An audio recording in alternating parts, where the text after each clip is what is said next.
everyone have a comment? Hello and welcome to this year's Rilton Cup edition. I'm your host throughout the tournament, Fiona Anthony, and I'm very glad to be joined by Grandmaster Harry Schisler. How are you today, Harry? I'm fine. I'm very excited because we have a lot of interesting games coming up. Good fight. Absolutely, it's a very strong edition, edition number 48 already of the Rilton Cup.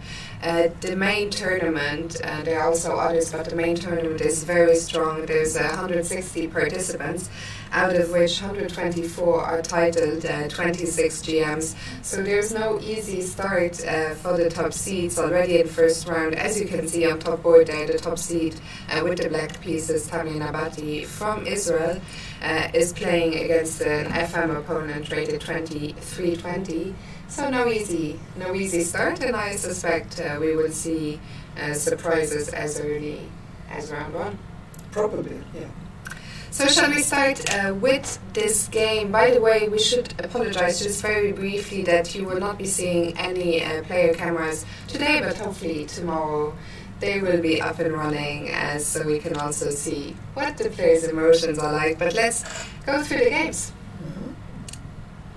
And here, this is the first ball, so it's a top-rated player, Tammy Nabati, as you mentioned, and he's playing against a dangerous player from our neighbor country, Finland. Yeah, and the guy from Finland is attacking here. He has positioned his queen on an attacking spot, so this might be interesting. So, do you want to very briefly go through the opening moves, see how we got here? Yes. This was the start. And Nabati, I think he wanted to avoid well-known paths with a lot of exchanges, because he wanted to keep attention on the board so that he can trick his opponent. So we have now, well, you might think that we have a piece on the board, and that's correct if black plays this pawn here to g6, preparing to play bishop to g7. But instead we have a surprise. He plays a bit passively, yeah, and perhaps tempting his opponent to play too aggressively. So this happened, preparing to later on to castle queenside. And now there is a surprise because white plays this move. Yeah. A good friend of mine, Grandmaster Simon Williams, has of course trademarked H4, the H pawn, as Harry the H pawn, and it's a pleasure for me to be commentating with Harry and to see Harry making an appearance very early on the board. I don't know why he plays it that early. I mean, it would be more logical to this position to first develop a piece. For instance, queen to f3, move a queen here, as he does later. But he goes for this.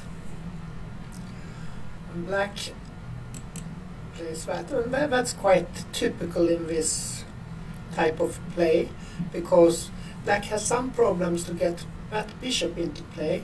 And now he prepares to push the pawn here and to be able to play the bishop here, attacking this pawn. The e4 pawn. And now this move, an aggressive move, of course.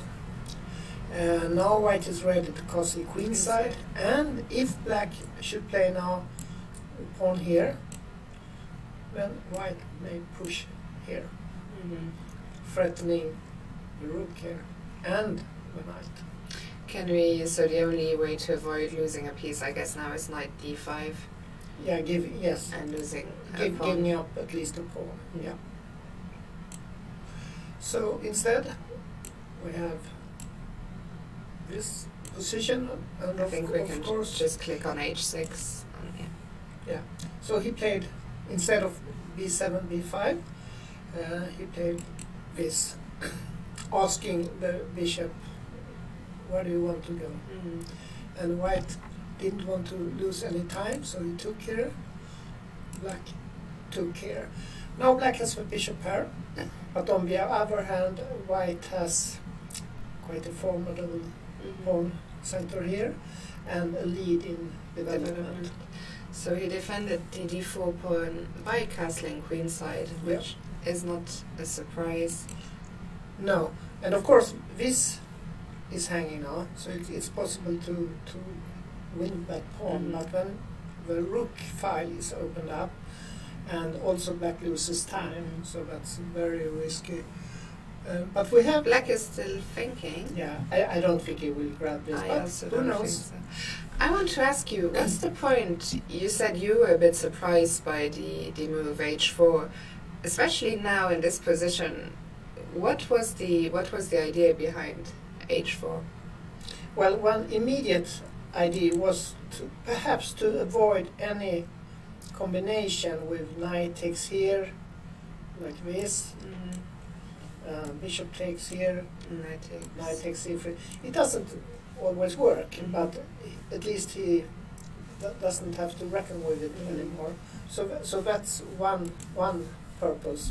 And another purpose is later to push the pawn, to attack with it, use it as a weapon, I guess. Yes. So if we come back to the current position for one moment, so after long castles, I doubt he will take the pawn on h4. It just looks too greedy. But on the other hand, if he, for instance, plays the knight here, which looks reasonable to attack that one, then that is an option for white. And then if black takes, white will play like this. And I guess he will now win a piece, because rook is threatening the queen and the pawn is threatening the bishop. So it's dangerous to stay here as well. Okay, so black is still thinking. We'll come back to this game maybe a bit later. Let's move on. Maybe go to... I think let's take the boards in order for now. If you want to get in touch with us, if there's any game that has grabbed your attention, if there's a game you would like us to have a look at, I am keeping an eye on the chat on Chess24 and also on Twitter. So if you have any questions, comments, you can get in touch with us in the chat or on Twitter using hashtag Rilton Cup. And here we have the second seeded player playing white, Kobalia playing white against the Swedish international master Ari Ziegler. Can you tell us something about Ari Ziegler? It's someone I'm not familiar with.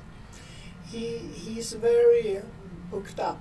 He's actually literally booked up because he's an owner of a leading chess bookstore in Sweden, and he knows a lot of theory. But when we are out of the book, then he sometimes feel a bit uncomfortable. But he knows all the latest stuff normally. So this was a French opening? Yeah, should we? We can maybe very quickly go through it. So we have the French here, and the most aggressive, or one of the most aggressive moves for white, knight c3, compared to putting the knight on d2 instead, this square.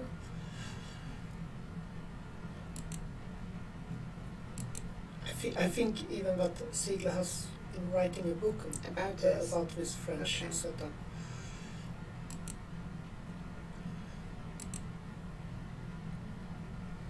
So now black tries to attack this pawn here, d4, to undermine white's pawn center.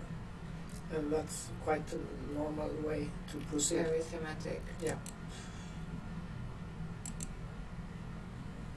It's interesting. I see that up until this point the players have blitzed out all their moves, so I assume all of this is well known. But it's interesting, after a6 now, and then knight e2. on the next. Yeah. A6, it's black played A6 now. There are other moves in this position as well, but it's quite popular. A6 to prepare, for instance, B7, B5, but also to stop white from putting, for instance, a knight here at some stage. So after A6, knight E2? Yeah, and that looks a bit odd, perhaps. Yes, because but it's very logical to protect this pawn here in the center, because the fight is for that square. I was just going to say, it's a move that must have taken Ziegler a bit by surprise, because he had been blitzing out all his moves up until this point, and he now fought for almost half an hour before playing B6. But I watched him in the playing hall, and he didn't look too concentrated, so I don't know, maybe he wants to hide something. You think he's hiding it for a more important game? No, Holding but back? maybe it doesn't. Sometimes when you use a lot of time, you do it in the opening, you do it because you want your opponent to think that you're out of your book. Yes, I understand that, but still half an hour seems a bit It's excessive. true. Half an hour, which by the way is 1/3 of your allocated time. The time control here is the usual FIDE time control of 90 minutes for the first 40 moves, and then another 30 minutes plus an additional 30 seconds starting from move 1. No, he played that. He moved a pawn here. And I think that he was thinking something like this, that if he had pushed the pawn one step further, then it has no real purpose here, because there is no knight here to attack. So then we can just stay here and be calm. So this happened. White bolstered the control here.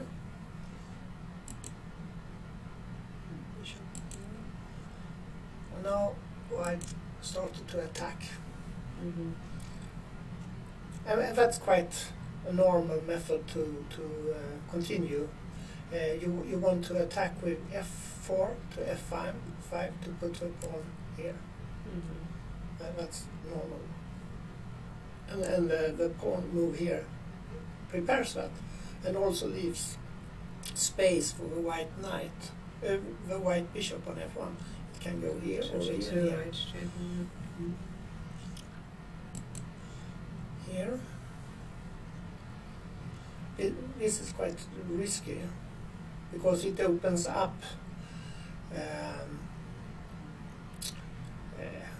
possibilities for white. And normally black wants to defend on this part of the board and try to attack on the other. Yes, it looks strange that black is actually actively inviting white to open up things on the king side. So this happened. And now he didn't take immediately, and white could have continued with knight from E2 to G3 to attack the rook, preparing F4, F5. So instead he took here, and white took the pawn. And I think we have reached this position, which to me it looks good for white. Yeah. I'm actually wondering, I was just going to say, I wonder how black is going to continue. He did take on H5, which I guess makes sense. But I was wondering, as you said now, what happens after knight G3, and is white possibly in time to follow up with F5 immediately? Followed by F5, or if he wants to develop this first, it's possible to put it here, for instance. I guess the rook has to go back. Yeah, it has to go back here. And then white might play. So let's have a look at that. So rook H8. So now the question is... There are other moves on F4, F5. It's also possible to play something like this, and to continue with Queen G4 or something, trying to attack here and here. It's possible. But yeah, we can just click here on the previous move.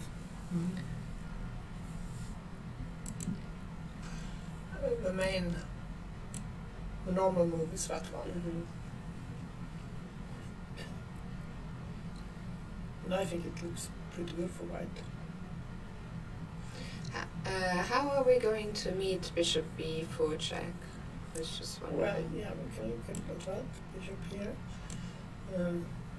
I like to keep the pieces here because the bishop here, of course, it's possible to move it here.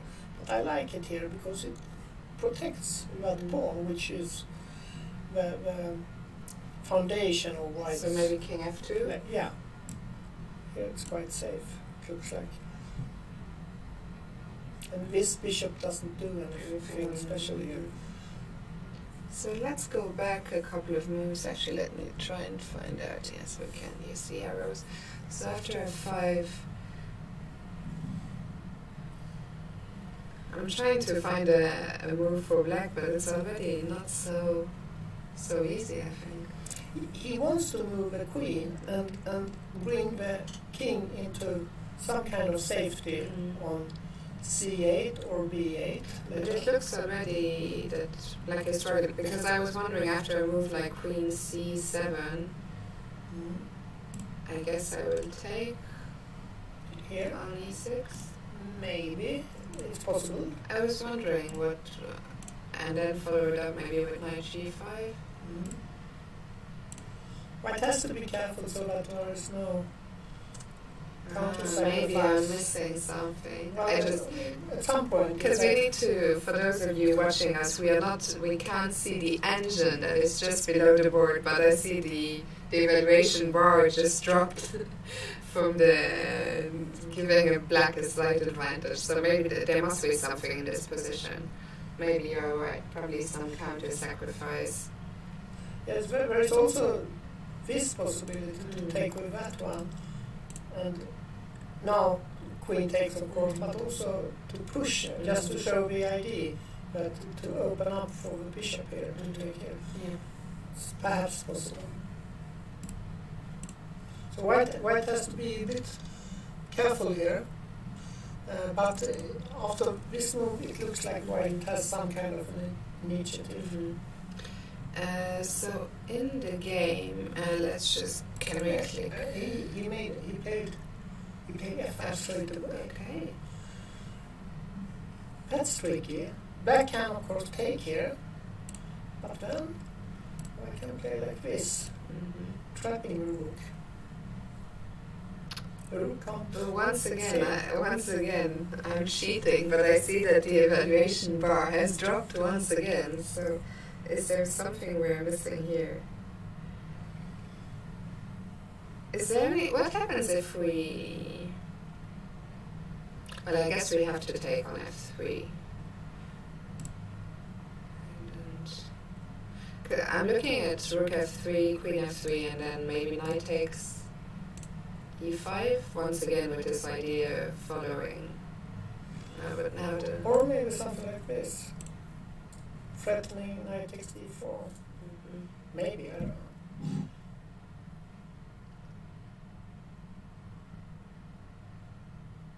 Yeah, it looks like black has some play. Yeah. Well, I don't like this hasty f5 move which he played. Yeah. It wasn't necessary to allow rook take f5.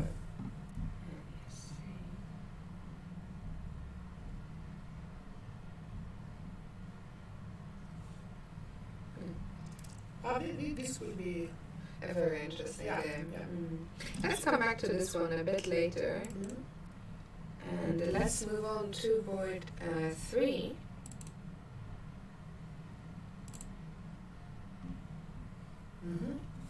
And here we have the big favorite on playing black.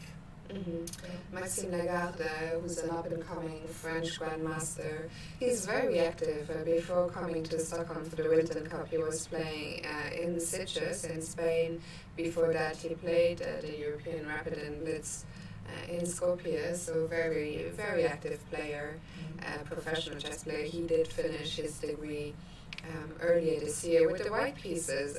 Both of them actually good friends of mine. With the white pieces, Mihaela Sandu, woman GM from Romania, who unfortunately rose to fame a few years ago when she was unjustly accused of cheating in the European Women's Division. It was some kind of campaign. Yes, exactly. Which she had a very good start. But it's an old story, and I think there's probably no need to go back to it. But let's see.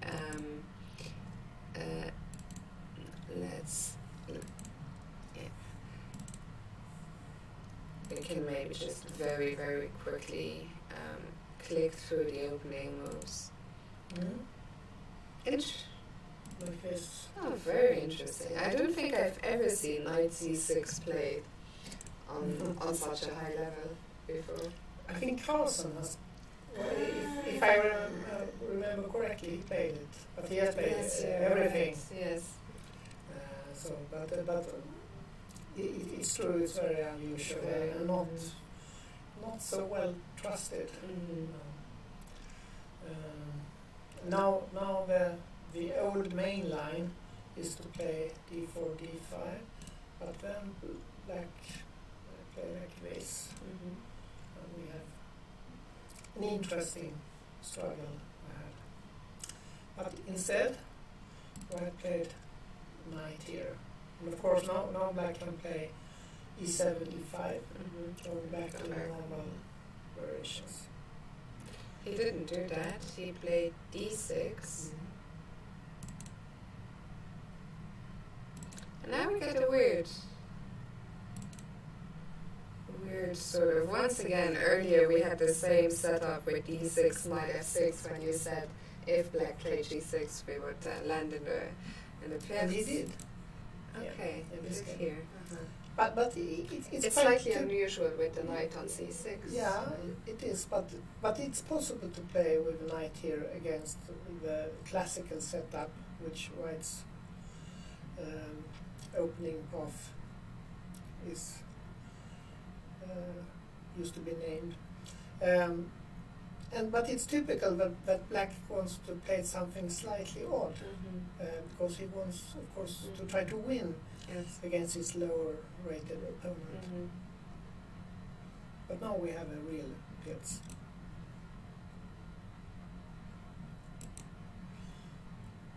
Like this. Oh, right. Yeah. We have this position. Yeah, here white has a choice. She can develop the bishop, for instance, just play normal, or she can try to exploit the fact that the knight is slightly exposed. So she played that move. And now black played the knight back to b8. It's also possible to put it here. And if white take, like this,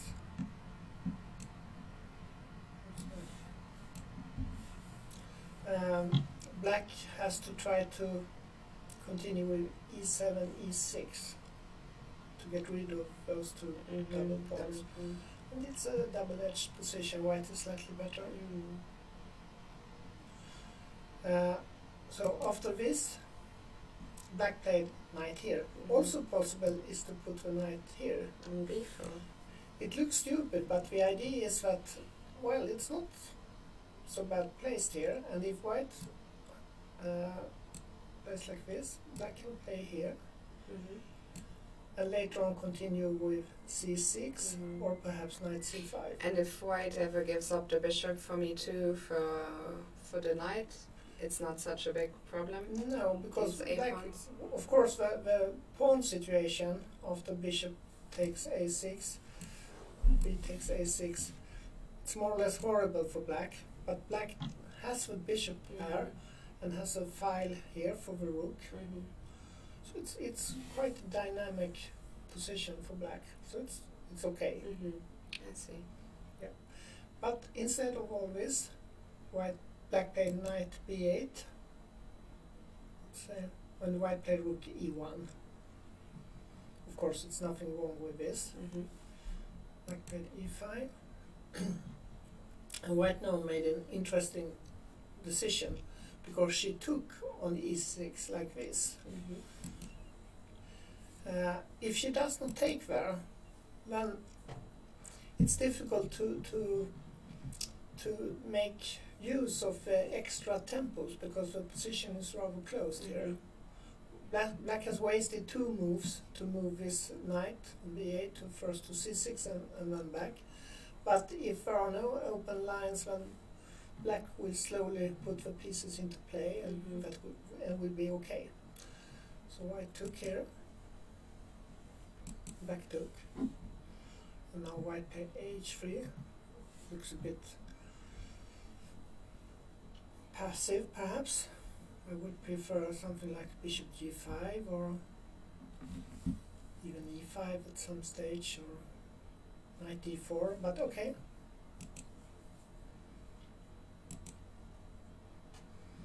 Now I play bishop f1. Do you think all of this approach is a bit too slow? If you want to achieve anything tangible, any advantage, then you should play it more actively, I guess. Because now she plays bishop f1. She has some kind of very tiny advantage, because the pawn here controls d5, and Black, this structure, pawn here against the pawn here, gives White slightly more space here with the help of this square on d5. But it's not very much. Black has a solid position, all the pieces are well placed, so it's not so much.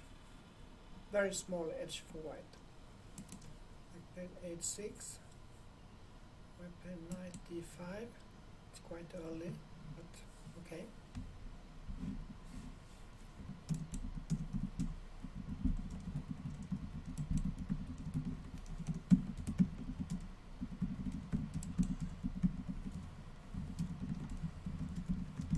So, what do you think about this position? I think, as you said, White is the one, if anything, probably with a small edge because of the space advantage. But I think Black is also not too unhappy with what he got. I think he got a game. Considering his opening choice, I would say Black is not too unhappy here. No, White plays something unexpected. Okay. b4. Well, of course, White threatens to win the knight, so Black has to do something about it. But on the other hand, this move here, it weakens the pawn on c3, and the bishop here is quite a strong. I mean, it's a very committed move to make with the bishop on g7. And Black could consider to take here, but then it's probably good for White, because this, after this, and take here. Can I consider taking on h6 first or not? In what? One move earlier, after no, sorry. Just here, after bishop takes a1. Here? Yeah. You want to take on h6? Yes, I was wondering if you can do that first, because then you threaten the bishop and the rook. So Black has to play this, and now you can take here, and then perhaps take here. Yeah, let's have a look. So bishop takes g7. King takes. And if you want to have an endgame, you can play this first, forcing this, and then here. Black takes.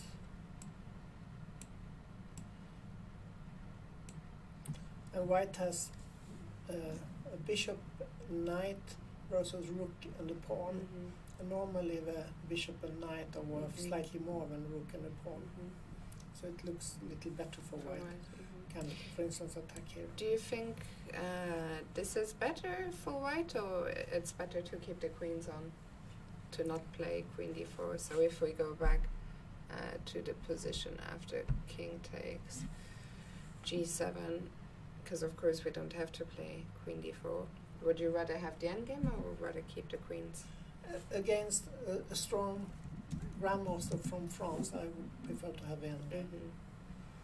I'm afraid of his queen. But objectively, I don't know. I think the endgame is quite good for white, even regardless of the opponent.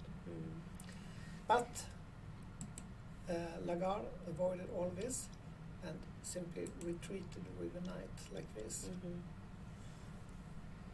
And then white continued by d4. And that is the position on the board. Yeah. And it looks a bit ugly to have the pawns here. It looks very dodgy, actually. But on the other hand, perhaps it's not easy for black to make use of it. White has two pretty knights here. But for instance, black can take here. White takes. Maybe even take here. And suddenly that pawn on b4 looks very misplaced. Maybe knight b6 or something. How to defend that pawn?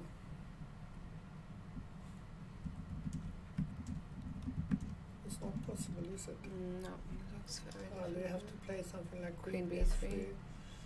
And then you have to accept that black takes on d4 and then take on h6. But it looks a bit shaky, this. For instance, black can, well, I don't know. I don't like it so much. Maybe there is nothing immediate, but no. Things. Black did take, and we have this position where it looks that white has quite an aggressive setup, but in reality it's black has a sound position and probably has the initiative due to the weaknesses here and the pawn here and so on. So maybe things have already gone slightly wrong for white. Yeah, slightly. We have Pawn Pusher in the chat. For those of you who did join us late, he's asking who my co-commentator is. I'm very happy to be commentating today with Grandmaster Harry Schisler. Thank you. Okay, so let's leave this game for now and let's continue our little tour. Once again, I do keep an eye on the chat on Chess24 if you want to get in touch with us, if you have any questions, any comments, or if there's any games you would like us to have a look at, do let us know. And also on Twitter, if you want to get in touch with us on Twitter, you can use #Rilton Cup. The next game, board for Alexander Donchenko, a young German grandmaster. I actually know him quite well because he's my teammate in France. So we've been playing on the same team for a number of years now. He usually does very well. He's very serious about his chess. He's very well prepared, and he's been steadily increasing his rating for the last couple of years, and I'm very curious to see how he does here. Should we look at his opening? Sure. Let's go through it very briefly.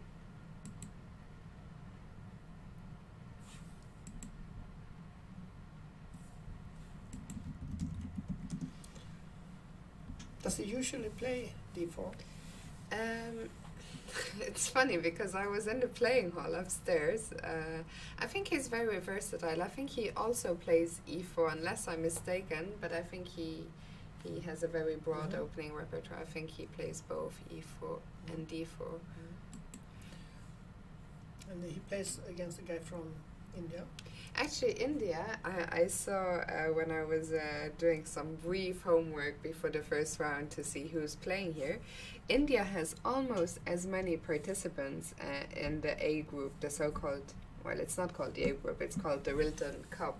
And then the other tournaments are called the Rilton Elo and the Rilton 1800.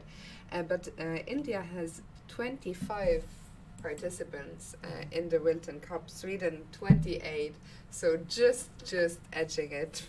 But the Indians, and yes, it's fantastic. And I saw when I was walking around the playing hall upstairs, I saw there's a lot of young Indian kids on the first boards, and I was thinking if I was one of these grandmasters, I would be hoping to rather get someone else in the first round than one of these, 2,300 Indian kids. They are considered to be underrated also. Yes, very underrated. So let's see. Black now switched to a modern Benoni, which is a very aggressive opening. We can see a typical structure in a while.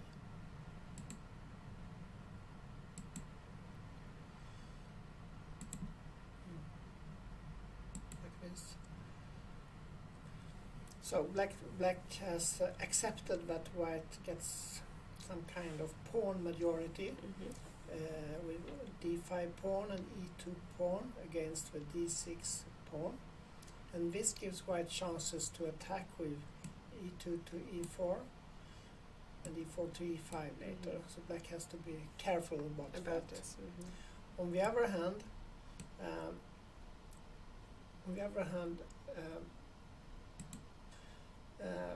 black has many dynamic possibilities here, and the most fantastic piece in the black position is this bishop on f8, which will be put, it will be posted here on g7, and will attack against this diagonal here. So many options for black here. Can also try to use the e5 later on, or push with a6 and b5, for instance. Okay, white played like this, and black played here, and white played not the usual setup with e2 to e4, and instead played this move.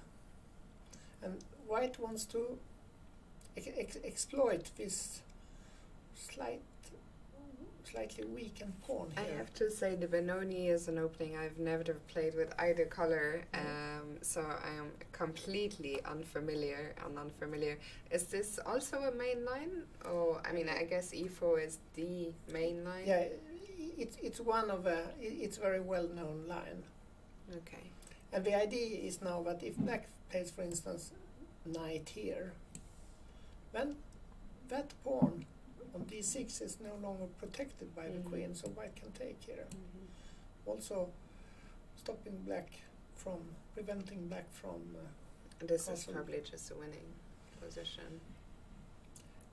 Black has always counter chances in a modern Benoni. For instance, here you can play something like this, attacking the bishop and attacking here. So it's nothing is completely clear, but it's probably you're probably right that it's winning. In this position, I guess we have a move maybe like a knight b5, even or no? Maybe or maybe knight b5. I like bishop e5, but okay, maybe this. Maybe you're right. I'm not sure, because okay, it can go here, but then bishop is hanging. Maybe even this. You want to check here? I wanted, yeah. It looks good, but it's not. Maybe not as good as it looks. Maybe it's good, maybe it's not. It's not totally clear. Maybe it's good. But after queen a4 check, black should not play knight to here. Yes, of course. Allowing this. So he played bishop d7. Yeah, and then white retreats here, because then this pawn on d6 is unprotected. So white wants to mess things up here a bit. And interesting, black decides to give up the pawn. Yeah. So well, his pawn here is threatened on b7, and that pawn is threatened. And to move back, it's not really an option. No, it doesn't look nice. So instead here, white takes, and he plays like this. So black has sacrificed the pawn, but has an attack against the bishop, and later on maybe he can push something here, one of these pawns. Let's see what happened. Bishop here, castle, e3, push, right, retreats, rook d8. Well, it's interesting, huh? Yeah, so black has given up a pawn, but he's leading in development. White is still a couple of moves away from getting castled. Yeah, they has to move the bishop and the king. What would happen? Why did White not simply play bishop e2? Was there an immediate problem? No, but maybe to push here. And then later this pawn is very weak. Yeah, b4 looks And strong. what to go with that? You don't want to go here. No. Because, so, and if you go here, perhaps queen here, threatening the knight with queen and then bishop, and also threatening that one. Yeah. Well, This might already be good for black. maybe, yeah. Probably. Maybe. So white played queen d4. He wants to exchange queens because he's slightly afraid of the black initiative here. And now it's black to move. So black took on d4. He did, yeah. And white took with a knight, threatening the pawn here. So black simply defended. b4 looks natural, but then perhaps knight here. Or I think this looks quite natural, but he preferred to play a bit more passive.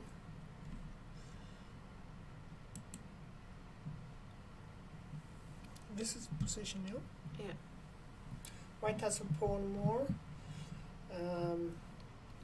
but black has some small lead in development, perhaps, although the bishop here has no obvious square. I guess black will move the bishop here to attack that one with rook. I was wondering that, but where the bishop doesn't have so many squares. No, of course you can go here, but it's a bit boring to move there.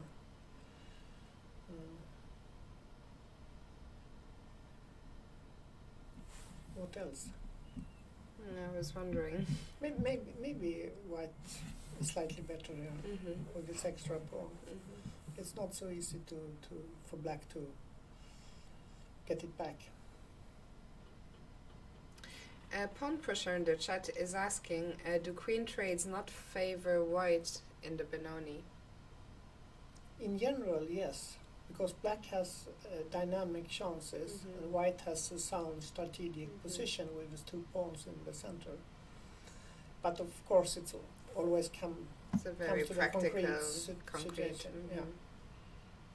And also, players who prefers to play the modern Benoni as black, they're often very good in attacking games. So it's an extra point in trying to get rid of the queens, because they will get bored then. I think. Well, let's see if Vignesh gets bored. We'll come back to this one a bit later. Let's move on to board 5, where we have an international master from Spain, Sergio Estremera, against Gregor Gajewski. Gajewski, it's good to see him back at the board. I think he's mostly very well known for being Vicianan's main second. He has been, I think, his main second for a number of years now. So it's good to have him at the board. I think, shall we just look at current positions from now on? Okay. Or maybe we can go back a few moves, but I don't think The games started an hour and a half ago, so I think things are starting to happen. For example, the first thing that grabs my attention here, I see that the player with the white pieces is already down to just 23 minutes. So he has used more than an hour. Yeah. And what has he achieved? Well, he has an aggressive pawn here in b5. He can possibly attack with to push the pawn, a3, a4, a5, perhaps a6 even. That pawn is isolated on c5. On the other hand, that pawn on c5, it's doing quite a good work keeping d4 under some control. And black has the pieces are developed on natural squares. Bishop is here. There is a square ready for the knight, and then maybe to e5 or maybe first here and then to e5. Yeah, with a knight, and also black perhaps at some stage can push a7, a6. So I think it's also fairly equal. The bishop on b7 looks quite strong too on that diagonal. White has to be a bit careful so that black doesn't play this move, knight to g4, because then there is a threat of mate on h2. So have to look up a little bit. Okay, shall we continue our tour for now? So board 6, Grandmaster Sébastien Mazet from France, playing against Dietmar Kolbus. That's an interesting position they got here. No pawns are exchanged. No. On the other hand, they are completely blocked. What is that rook? I don't think this is a setup I've seen before, with the rooks on g1 and h2 and the king hiding in the corner on h1. It looks like this Fischer random game or something. Exactly. I just noticed now that the black king is also on h8, the black rook on g8, the other black rook on b7. It seems very random. Shall we very quickly click through this game to see how we got here? Maybe even just from here will be fine, because for now it seems, this at least seems like a somewhat normal position. We had a normal position here, and of course the position is rather blocked already, but why not block it even more? So black played c5, putting pressure on d4. White played like this. Now we got this pawn formation, and now the next 10 moves or so, they just put the move around with the pieces, more or less. Let's see. Knight here.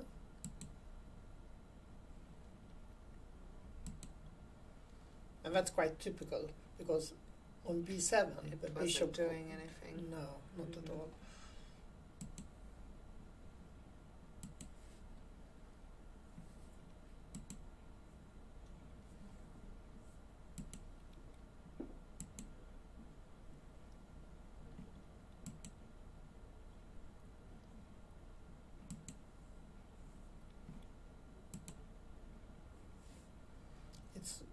You need to consider what will happen far ahead here, because nothing is happening right now. We are just maneuvering. A lot of maneuvering. I'm still struggling to see, but I guess the players will show us. Now h4.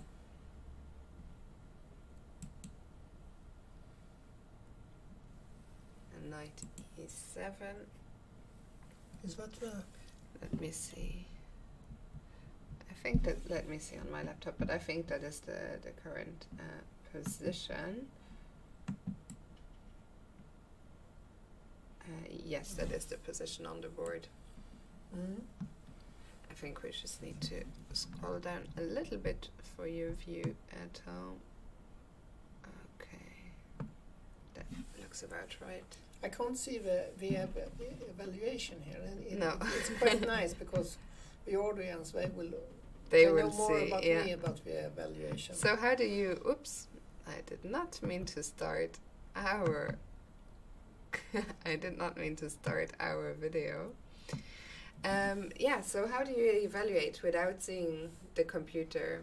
I prefer white, Mhm. not because of a bishop pair, Mhm. because it's really not doing so much harm, Mhm. but because of the space advantage. White has this formation here with a pawn on d5, which does prevent black from using the squares e6 and c6, and also hampers black's maneuvering Mhm. possibilities. Black has only some space on the 8th rank here, and a few squares on the 7th, and that's it. White has slightly more possibilities. For instance, now The knight has just jumped to f5. Yeah. And now he threatens to win the pawn here on d6, so black has to protect against that. Either take on f5, but then white gets an additional square on e4 and gets a possibility to attack with g3, g4, g5 using the pawn on f5 and g5 together. So you don't want to take, you want to somehow defend the pawn on d6? Maybe, because on the other hand, you do want to exchange things here, because you are slightly cramped. And in such situations, it could be a good idea to exchange pieces, but of course you want to do it in the right conditions. I moved the board a bit again, so let me just move it up a little bit. There we go. I think that's better now. Yeah, this is looking quite nice. For white, yeah? For white, yeah. Yeah, white is probably better here, I guess. And also he's a stronger player. Yes. Okay, let's come back to this one in a very short while. We've gotten a request in the chat to look at board number 9. So let's go there. Board 9 is another international master from Sweden, Axel Ornstein, who's playing against Jamie Santos Lataza. Again, can you tell us a few words about the player with the black pieces? You mean... with the white pieces, sorry. Yeah, Ornstein, he used to be number 2 in Sweden after Ulf Andersson. And he would have become a grandmaster if today's norm rules would have applied. I think he has one, or perhaps even 2 grandmaster norms, but now he's not as strong as before. He doesn't play that much. But he's a very clever, creative player who is also a composer of studies.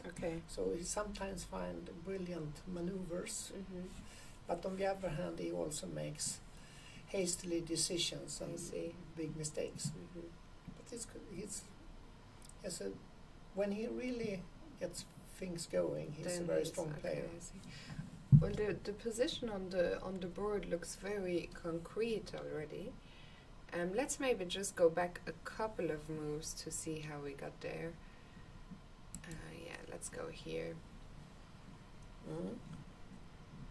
We have here the same material on both sides, only that black has a bishop on e7 and white has a knight on g3.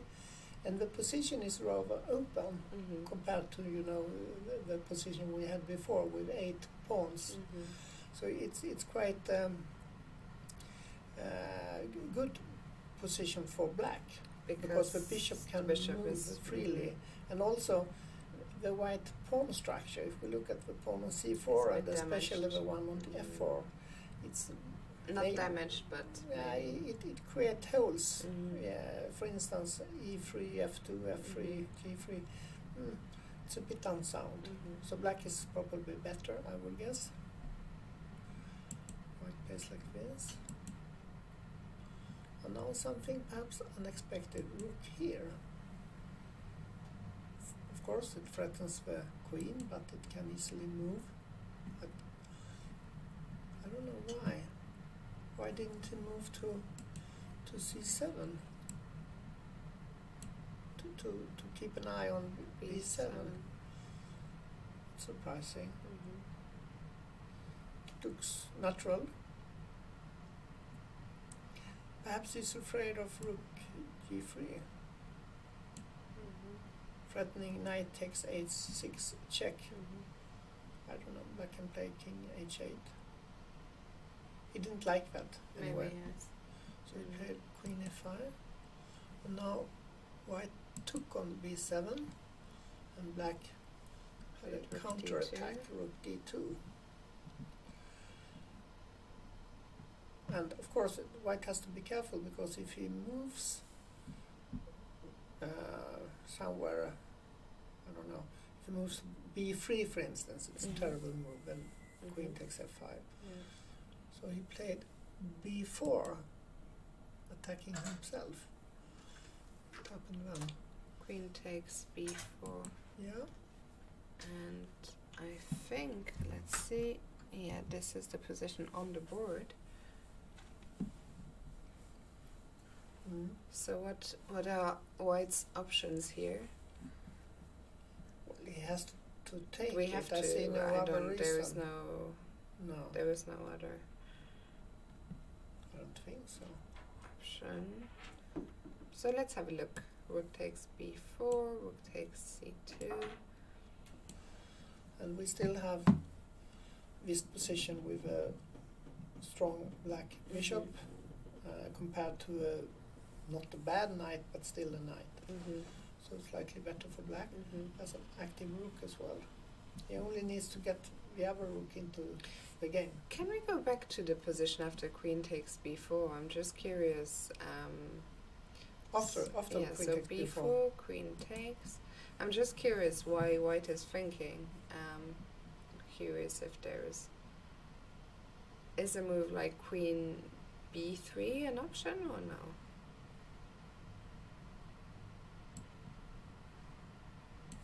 Maybe. Then maybe something like queen a5, attacking the knight and attacking a2 perhaps. So we think he will probably take the queen. Yeah, or we can does he have any other move? I don't know.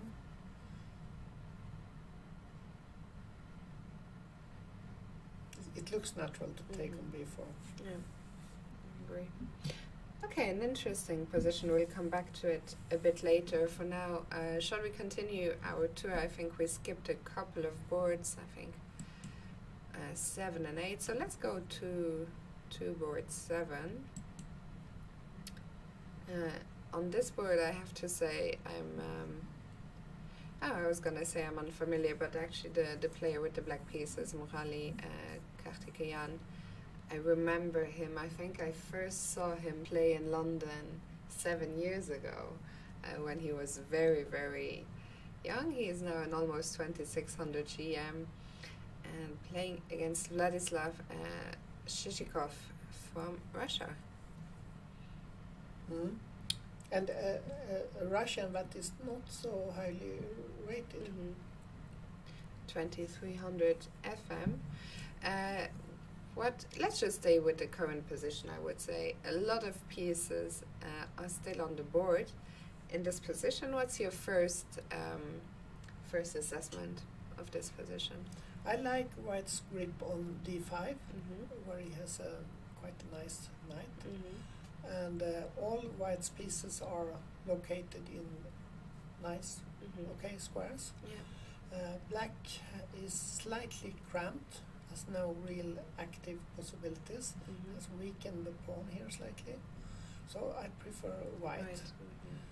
But black is a stronger player. So I guess black will end up winning anyway. You're a strong believer in rating? When it's 300 points difference, yes. But I always think, well, he's Russian. Yeah, so, but he's Indian. Black is Indian. So it's on both ends. What can be a plan here? It's white's move. How shall he follow up in what seems like a very pleasant position? Well, there is one not so nice feature with the white position. It's the queen here protecting c4. You would prefer to have a pawn on b2 protecting it. One possibility is bishop c3, trying to exchange the active black bishop on g7, and also weakening black's kingside at the same time. So that's a possibility.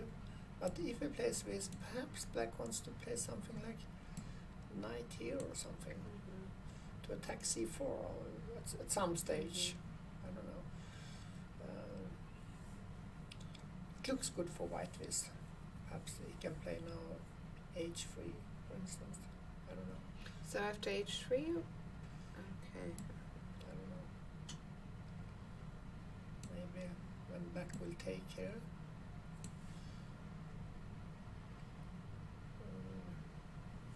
I don't know. Maybe you take with this. So Axel Falke in the chat is asking if we think board 7, which is the game we're looking at right now, if we think that can be an upset. It's possible, of course, but white's perhaps small advantage here. It's not so Nothing tangible. huge, It's not so. We're not close to an upset, not yet. But No, it I could agree. become. I mean, also, as I said, you know, this tournament, the Rilton Cup, is such a strong tournament. Out of the 160 players, I think I said earlier, 124 are titled, which is huge, a huge percentage. So I would not be surprised at all if we get quite a few upsets today. Maybe more so draws, but also I think some players will probably win against their higher rated opponents. Okay, let's come back to this one a little bit later. Let's move down to board 8, where we have a player whose games I've commented on before, a Wonder Liang from the USA. I believe he was a world youth champion, maybe under 12 or under 14. He's still very young.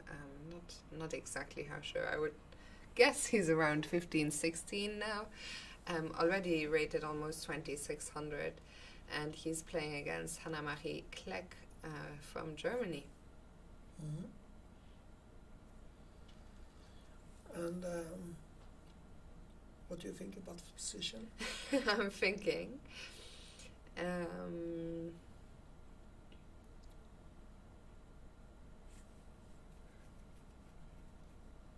I guess I kind of like white a little bit, because although black has the bishop pair, the bishop on g7 is not really doing much, and nor does it have such a great future right now that I can think of. But then again, I'm not sure how easy it is for white to take advantage of that. That is my amateur opinion. What do you say? Well, on the other hand, the bishop on b5, she just put her bishop on b5. It's quite active. There is a big problem with the black position, and it's this pawn here, which can not take on b4, because then white will take the rook here. So it's pinned, actually, the pawn on a5. But if white tries to do something, for instance, take here, then black has no problem at all anymore, and might even have some kind of slight advantage. So I guess what white then has to do is maybe reposition some of the minor pieces? It's true, because especially the knights here on f3 and g3, they are well posted for an attack on the king side, but white has put the rooks on a1 and a3 and has an aggressive setup here on the queen side,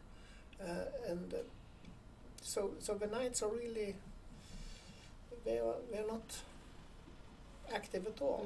And if it would be possible to regroup the knights, then fine, but how to do that? It's not easy. Can we maybe get one of the knights, I'm thinking, to b3, but I'm not entirely sure yet.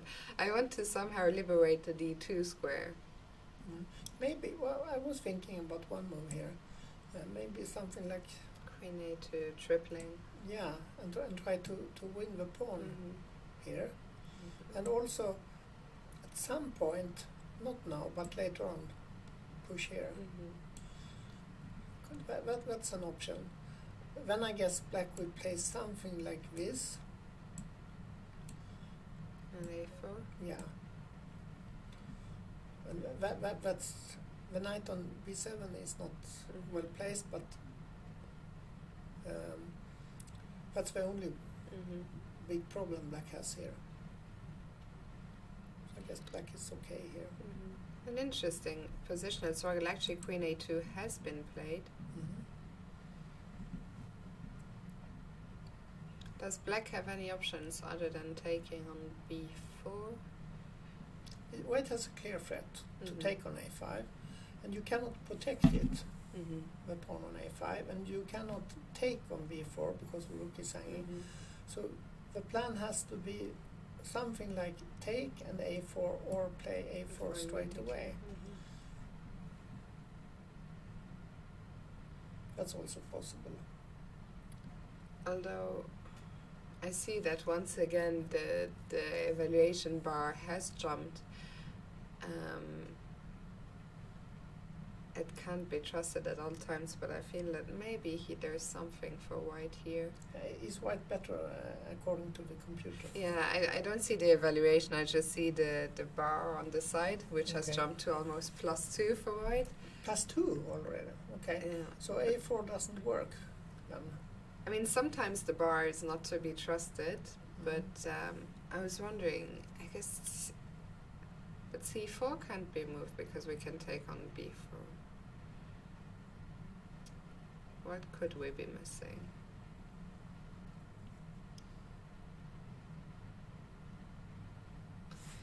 Let me cheat one time and see if the bar is lying to us or no. So after A4, oh no, the bar is simply lying to us. Actually, the engine even says that A4 is the best move in this position. So it's not +2 for white. It's actually it's very close to equality after A4. After A4, it says 0, 0, 0. Okay. Interestingly enough. Okay, let's come back to this game a little bit later. We've had a request from Axel Falke to have a look at Tiger's game. That's true. We have neglected Tiger. Let's see who he's playing. I think he's playing also an Indian kid, if I remember correctly, although I could be wrong. I know I'm wrong. He's playing. There he is on board 16. He's a top-rated Swedish player here in the tournament. Yeah, and he is a very creative player, but slightly unpractical. So sometimes he can even lose some time, just like Magnus Carlsen did in the first game in World Championship. That could happen to Tiger easily. I saw that Tiger's game from the Olympiad was actually voted best game of the year on some website. I think his game was it against Ivan Šarić? I think so. Yes. Yeah. So if you attacked with his king. Yes, exactly. So if you haven't seen that game, go and check it out. It's well worth watching. Okay, so this is a typical Tiger position. Yeah, I was just gonna say something quite odd, something unbalanced. And he has attacked. He's quite an aggressive player, and he has put the pawns quite aggressively on F4 and G5, and he has a bishop here pointing towards the black pawn. It's not a pawn structure you see every day. These D2, E3, F4, G5. But is he better, and if so, why? And maybe because of the pressure against G7, the possibilities to attack. And also black has no easy plan here, because black has no pawn push which will help him immediately. If black plays at some stage e5, white will play probably f5, and later on g6 or f6 or something like that. And also on the queen side, a6 and b5, it's not doing so much. And the knight here is a bit out of play. Yeah, to some extent. So white is, I prefer white. I think he's slightly better here. How can we put more pressure onto g7? Well, you would like to get the knight into play. You would like to play put the knight on e1, on f3, e5, g4, possibly h6 or f6. Because you need support. You cannot attack with only the bishop, of course. Even if the pawn here is helpful, you need more resources. Yeah. And the knight on e1 is one possible tool to use. To do that. You can also move a king and move a rook here to try to find something on this g5. Yeah. Is pushing the h-pawn ever an option? Trying to go h4, h5, h6? Yes, of course, it's possible as well. Okay, so we'll let Tiger figure it out. Is there a game we have already seen that you want to go back to, or do you want to let me have a quick sweep of the games? Oh, actually, let's go back to board 1, because I see something has just happened there. I am cheating, but not on purpose, because I do have chess 24 open, so I see the evaluation.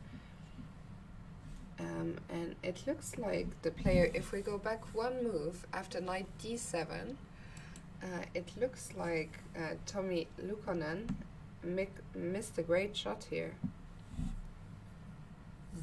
Actually, it's very interesting, because I mean there is simply a piece hanging on g5. I mean, maybe there's an issue with the live boards here. But white is a piece down. He's a piece down, yeah. Let me try and... Once again, I'm blinded by the engine, but my engine is informing me that taking on g5 would be a plus 3.5 advantage. And it just seems strange to me that he would have played knight e2. For instance, if white takes here, if black takes, then maybe you can push here, and if a black knight moves somewhere, you can push there as well. And if black takes, then h6. Yeah, which is crushing, because the king has to. I guess it's crushing. Is it? So what will you do? If I take on f7? I don't know, maybe it's not. Maybe it's not. No, it's not crushing. I was wrong.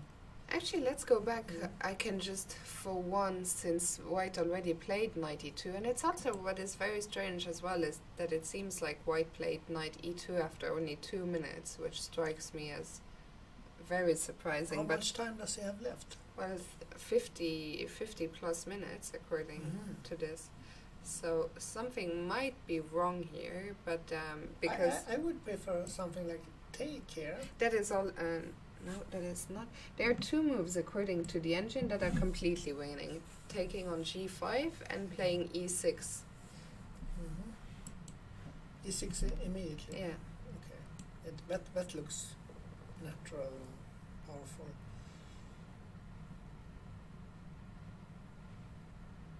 But also simply using actually the other line, if we go back to f takes g5, queen takes, the line that the computer gives also seems very straightforward. The computer wants to take on b7.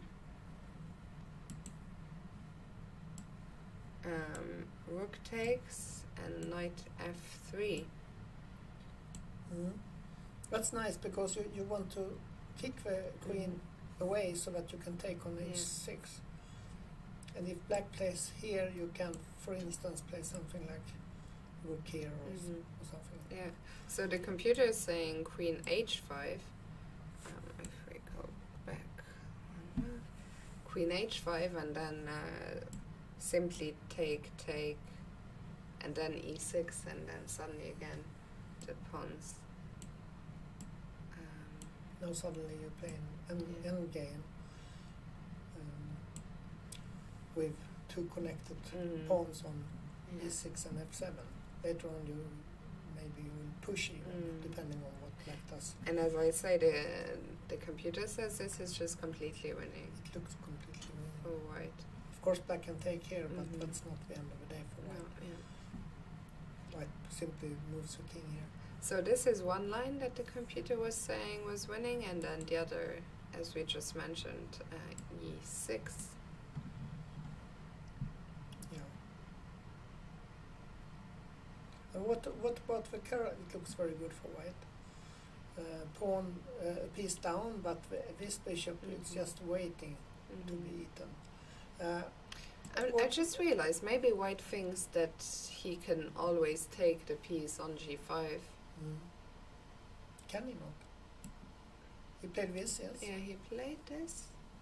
And black is still thinking. Isn't this good as well? It's also good, but it's okay, in computer engine terms this is +1. Maybe black can take here now. Yeah, that is the best move. Yeah. Because you cannot save a bishop anywhere. So if white takes here, then you have a nice bishop to protect h6. And if white takes here, then you take with the queen, and the knight is well. Yeah, that is right.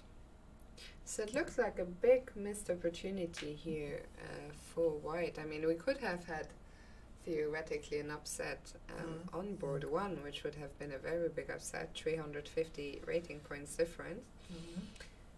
Even now, I mean, white is still very much pressing. How much time we have? 23 minutes left for black.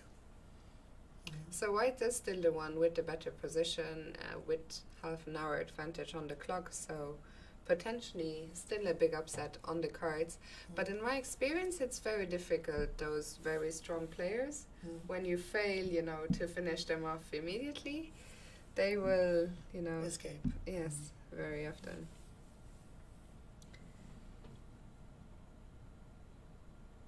By the way, for those in the chat who are wondering about the commentator situation, so I will be here as your host all tournament. Harry is with me today and tomorrow. After that, Mr. Ulf Andersen will be here for rounds 3 to 5. And then the last 4 rounds I will be joined by International Master Jonathan Westerberg.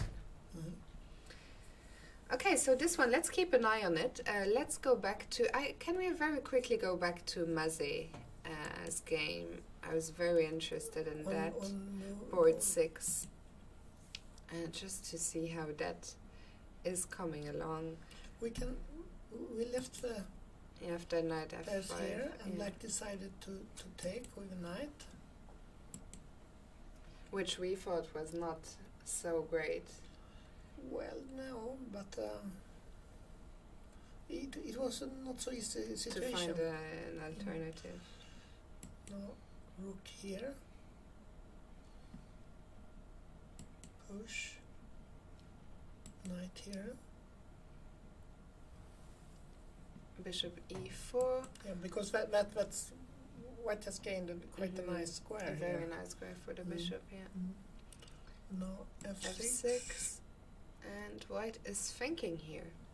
But suddenly the rooks on h2 and g1 seem to make a lot more sense.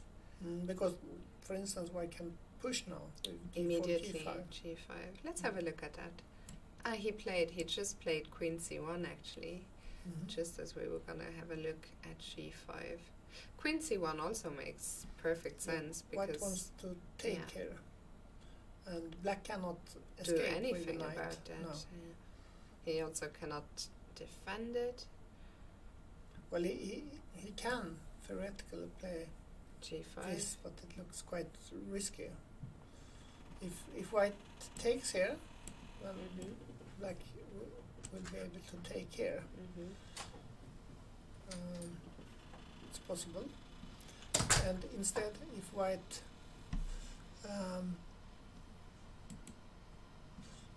takes the other way, takes here, I can take with a knight. So it did escape here. Yeah, but even this still looks very dangerous with the two bishops, with the two rooks. Is there anything here? Maybe even not anything immediate, but... You can always push this pawn, for instance. And then, I don't know where to go, maybe here. And the white is better. But it's not completely clear, is it? No. So g5 is an option after this move. If not, black has to give up the pawn and accept that white takes with bishop on f4, black takes with his pawn. But that white would takes. be very... I guess, I mean, in this position, that would be a huge edge because the bishop would be of the same color. It's not like an opposite colored. Also, d6 would probably become a long-term weakness. On the other hand, you get a square on e5, That's rook, true. and perhaps you can play something like b5 to undermine white's control over d5. I mean, I will try to checkmate you. I will push my g pawns and h pawns. But yeah, maybe it's not as dramatic as it I looks. don't know. So either black will simply allow this and play perhaps instead b5, or he will play g5. So he will move a pawn. Well, he will have to move quite soon because he is down to 17 minutes and he has just played bishop c8. He wants to connect The rook. here, but now white can take here. And he probably will. I mean, there's no point in going queen c1 if you don't want to take the pawn. Maybe he wants to play rook to e7 now, I don't know. Maybe he wants to play like this and continue with bishop to a6, threatening here. And if white moves the bishop to protect c4, then you can use your rooks. Okay, but what if I continue now with g5, let's say? Maybe push here.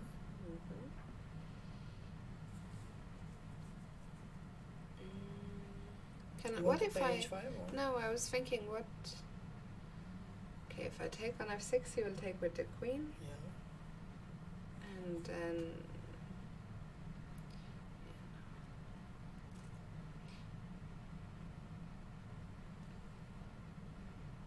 Maybe h5 in order to play h6. Because I was looking, if I go g6, you simply go h6, and I don't have much. Yeah. If you play here, g6, yeah. Yes, and h6. No. Right. Really No, safe. this is Okay, so let's look at your move h5.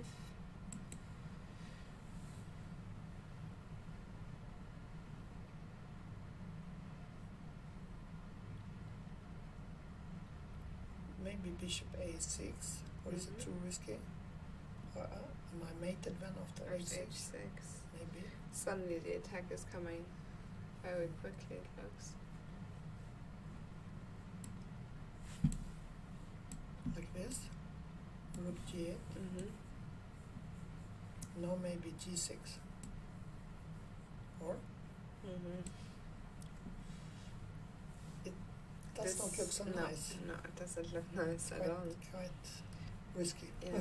to say the least. At the least. Maybe it's just checkmating. We're not. We don't know for sure. But white is thinking still. White is still thinking, yes. He has just taken now on f4.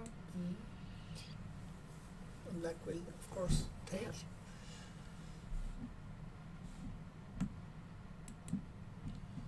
And I guess white will also take.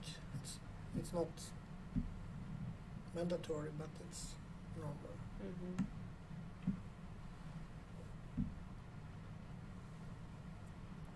and white is better. But it's not completely clear. Mm. Maybe bishop c8 was a mistake. Maybe g5 would have been Yeah. better. Yeah. Okay, let's come back to this one.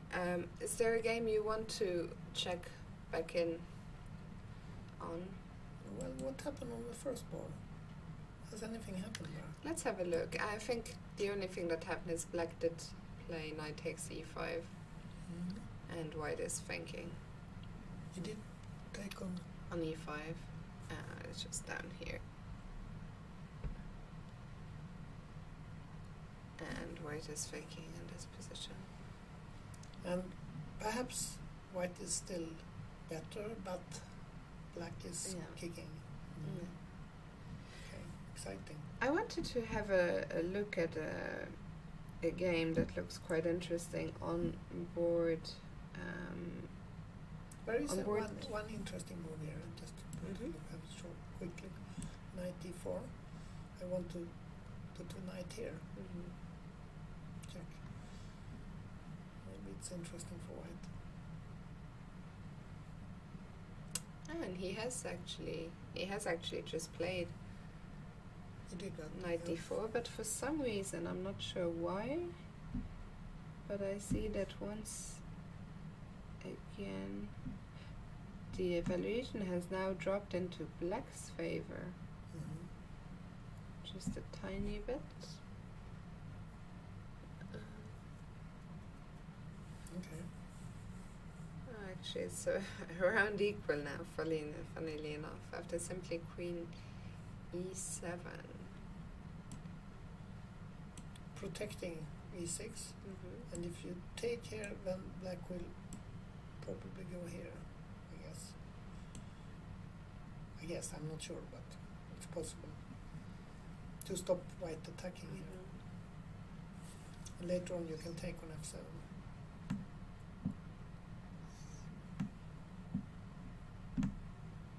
Now when knight f5? Yeah, I was just about to say, yeah, knight f5 wins on the spot actually. Yeah, Well so spotted. not h5. Yeah, no, it turns out the all-knowing engine wants to take on g2 first. In what? In this position. I mean, it looks very dangerous, but it claims... If white takes here, black will try to escape with the king. Yeah, and suddenly we're running out of pieces a little bit. And it's saying that this position is around equal after queen takes g2. Funnily enough. No, well, h5, and you can even take rook takes h5 because you have this check later. So, I mean, this, like, again, if I look at the engine, it's just not very human because in this position it is suggesting c5. okay.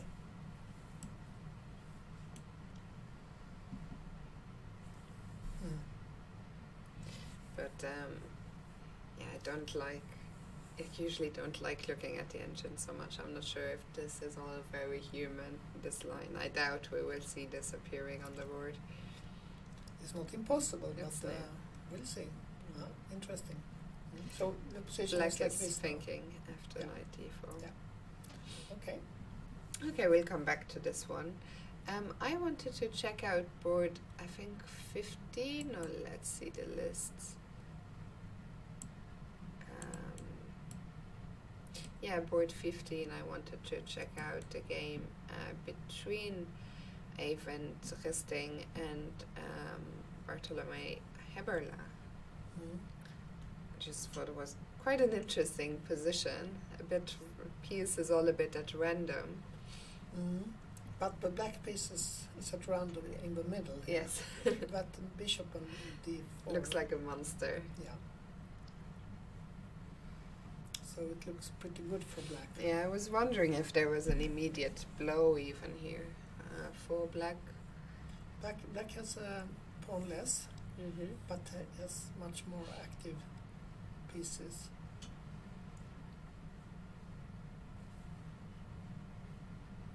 There is one possibility, well, I'm not sure. at some stage e3 is an option.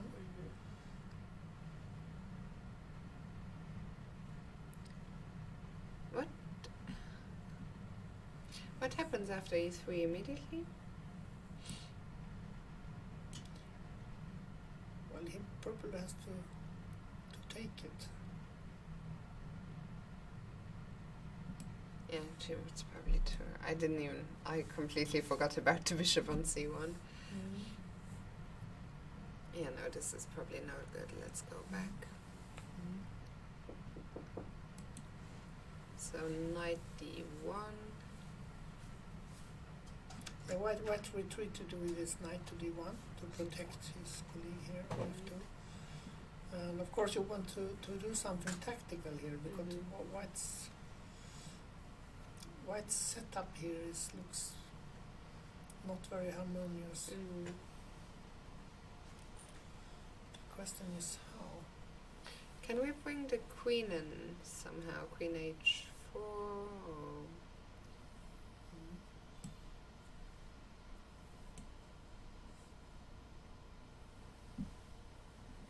can white afford to play g3? Maybe.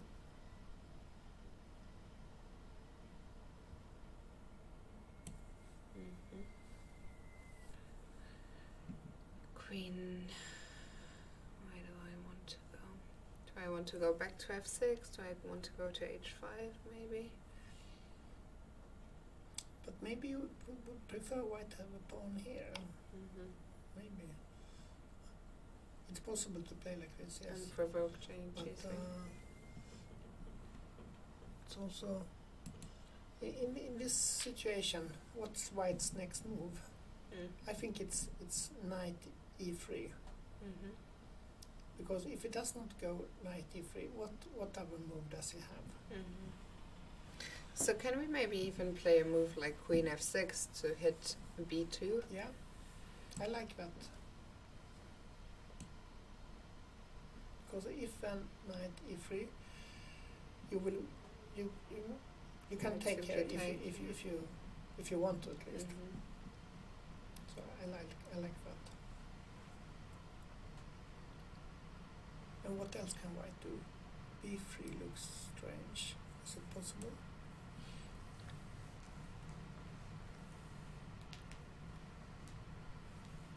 You can go back and pick up this one, but b3 is maybe possible.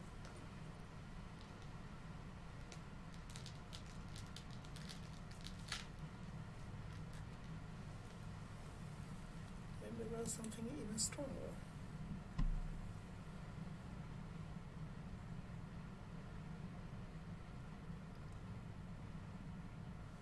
What do you think? It feels like there should be something somewhere, but I don't see it at the moment, and I'm gonna refrain from looking at the engine. But it also feels like it's maybe not necessarily something immediate. I mean, it's possible to play something, to take on d5, knight b6 and take on d5. Because I see that the computer evaluation is saying -2, and black is currently down a pawn. You just said you wouldn't look at it. No, but I see it on the screen in front of my eyes, so it's hard to not. I said I wouldn't look at it on my laptop, but so I see that, and he has played knight b6, I believe, after 10-minute thing. It's an interesting move. It's a difficult move to make because I have such an active knight on c4, but then if you look at the position more, you see that it's not doing what anything. Is it doing? So the next step is just to take the pawn here. And how can white protect that? Maybe he cannot. Maybe he can play knight e3 or something to protect it. But then black might take it and then take on d5. And if you get that pawn on d5, then black later on can push the d6 pawn to d5 and d4, and then he will get a fantastic pawn center here. So that's a possibility for black. Okay, so let's come back to this one a bit later. Where shall we go next? I don't know. Maybe let's see if... this, Okay, sure, let's go back. because white has some kind of an advantage here. Yeah, also I see that white... Is it good for white, this? I don't know, I just see that white only has 3 minutes on the clock for another 28 moves to make. So that, at least, is not good news. As for his position, I don't know. Earlier we liked the bishop, but it looks like he's somehow wiggled out.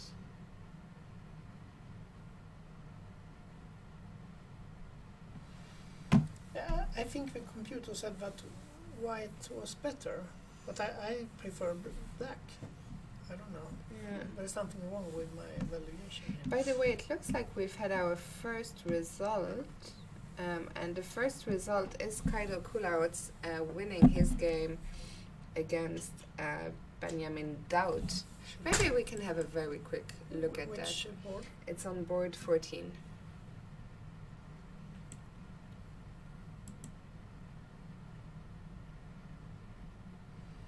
Should we look at the final moves Yeah, here? let's have a look. We have this position where white just is about to win an exchange. Putting the knight here, threatening the queen and the rook. So what happened? White move. And thank you, by the way, to Pawn Pusher in the chat on Chess24 for alerting us to this game finishing. Once again, if you are in the chat, if you're listening, watching, you can always type to us on there if there's any games. Now white found another nice move because he played queen e3, threatening the bishop on e7 and the pawn on a7. Black Tried some desperate counterattack. threatening the queen, and of course queen takes h2. But looks like didn't work because white just Simply took. yeah. And after this,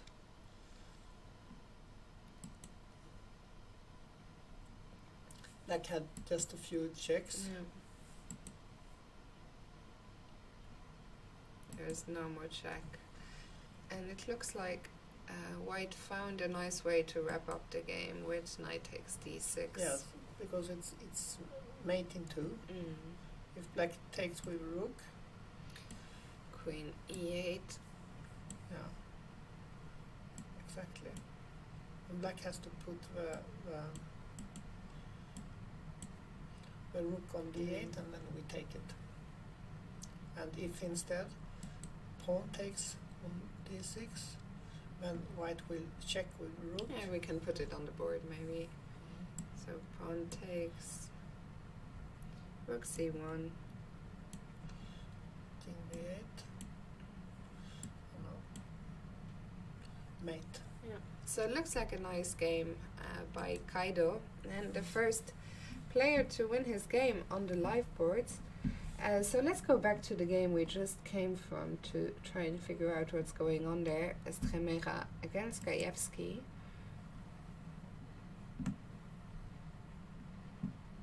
Where white has just played rook d2.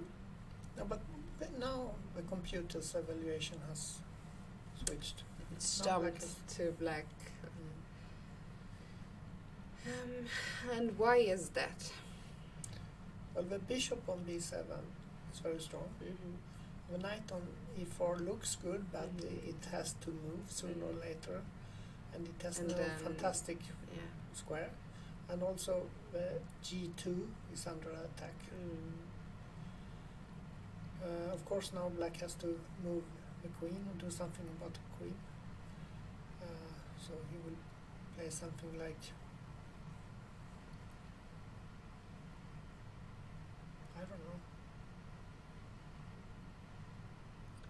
Okay, maybe it's important to find the right square for the queen. Maybe queen e7 or something. I was wondering about that as well. So let's have a look. Queen e7.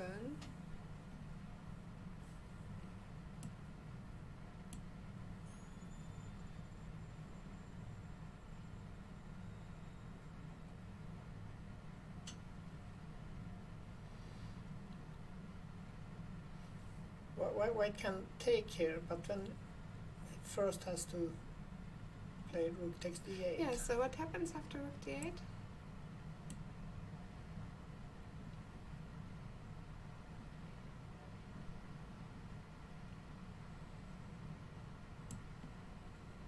Maybe this. And if I do take With the queen? Well, I wanted to play this. Can I play queen g5? Yeah, maybe.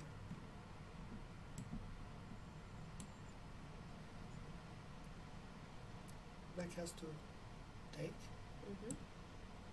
You take on knight.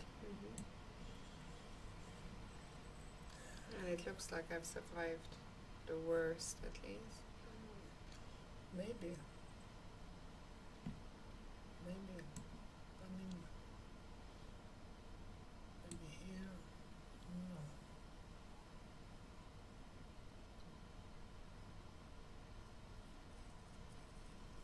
Or maybe take with a pawn. I don't know which is best.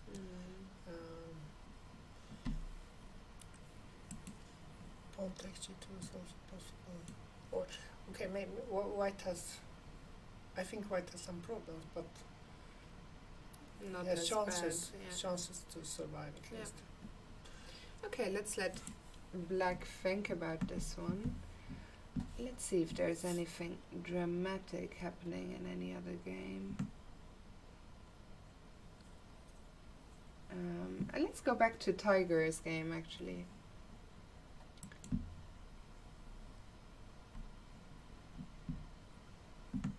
Because we've had some developments there. So, Tiger Hill-person, who's playing against Golikov, we left the position. Where did we leave it?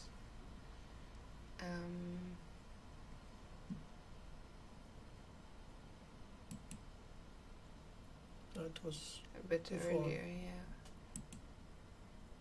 Even earlier than that, I think. Here. Yes. So he played now bishop c3. What black played knight c6. And now rook f3. That was the idea for with bishop c3 to try to persuade black to move a knight here. He didn't have to, but he did it. To get that f3 square. Yeah, without black taking on f3 with the bishop. And now he wants to play rook h3, queen h5, and more or less mate. So black became desperate here, and went knight d4. White took, black took,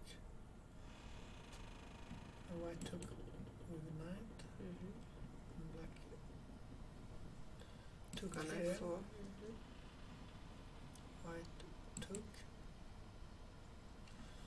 black took. So after all these tactics, we now have a situation where white has two minor pieces for the rook And a pawn.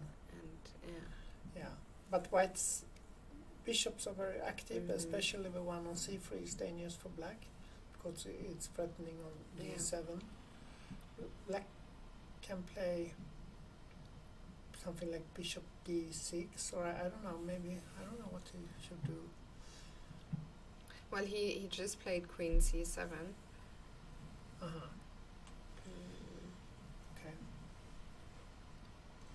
It's very good position for white. Your plan, h4, is possible. Yeah. Yeah, h4 looks very tempting actually. You would like to have this guy, bishop, active. Yeah, I was even looking at bishop f1. Yeah, and bishop d3. It's that kind of move, odd move that Tiger loves. Yeah. On the other hand, when it comes especially because you cannot really stop me from going to d3. The queen cannot move because the bishop is hanging. It's possible to play queen. Yeah, queen d6, but yeah, bishop f1 is possible. But I really like h4, I have to say. Yeah, because what can black do? Yeah. Black has no clear plan. Can just push the pawns there. It's one possibility. Yeah. I'm fairly certain that Tiger is going to wrap up this game. If he doesn't lose some time. How much time does half an hour. Half an hour, okay. Then should be fine. Exactly. Okay, where do we go from here? Let's have a look. Let's go back maybe to... Okay, I don't know if the bar is anything to go by, but let's go to board 2. The game between Kobalia and Ziegler. We left it here on f5, yeah, which we didn't quite like. A lot has happened there. Okay. Should we... Yeah, let's just quickly play through the moves. I think we briefly looked at this.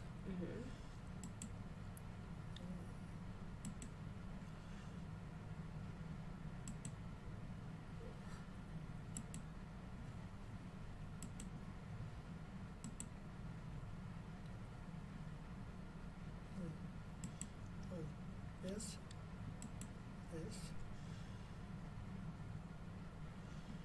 Bishop f4. And now black played a clever move, a5. He wants to activate the bishop. King a1. Bishop e7.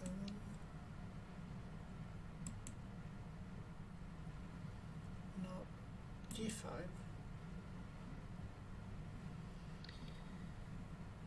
Okay, threatening here. Icon c3.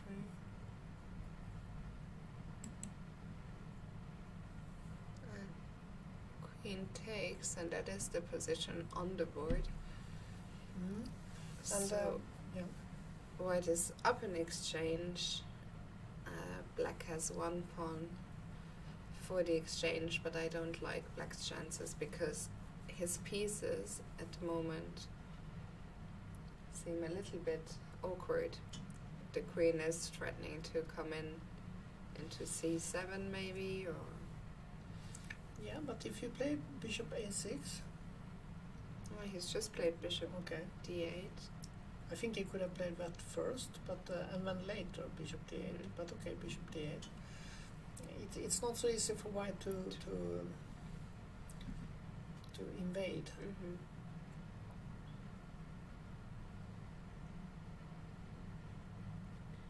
I think he wants to perhaps at some stage take here and then d4. So white played here. Now this is threatened. White played queen c1 and threatening this. Black can play maybe queen h4 or queen g6.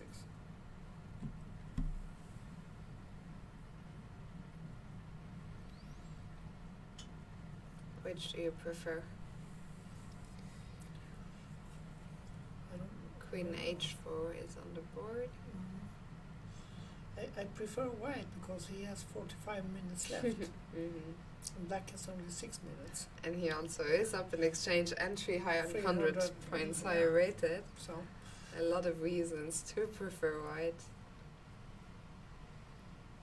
But the white pieces are not that active. For instance, the bishop on d2, it's not well placed in combination with the pawns here because it's not so active, it's just defending. So it's just moved to e3. Yeah, okay. Why is that? Is it gonna go Well, it was threatened upon here. Yes, So of just course, want to- yeah, just to defend. And now either black activates with bishop, or he activates the knight. For instance, with knight b8 followed by knight c6, and perhaps king d7. Yeah, maybe it's not actually not the end of the world yet for black by any means. Okay, Harry, what do you think about we take a quick break? We've been here for 2 hours and then we come back for the time scramble. A little coffee, yeah. A little coffee to wake us up. So don't go anywhere. We'll be back here in about 10 minutes and we'll see you then with the rest of the action of round 1 here at the Rilton Cup.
Hello and welcome back to round one coverage of this year's Rilton Cup, already the 48th edition.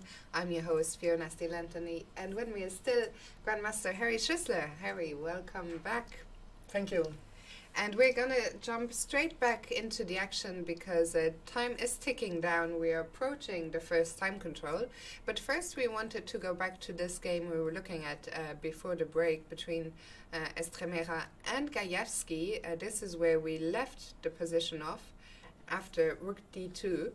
And we had been looking at queen e7, but the player with the black piece, Gajewski, did take on d2, a move we had not really considered.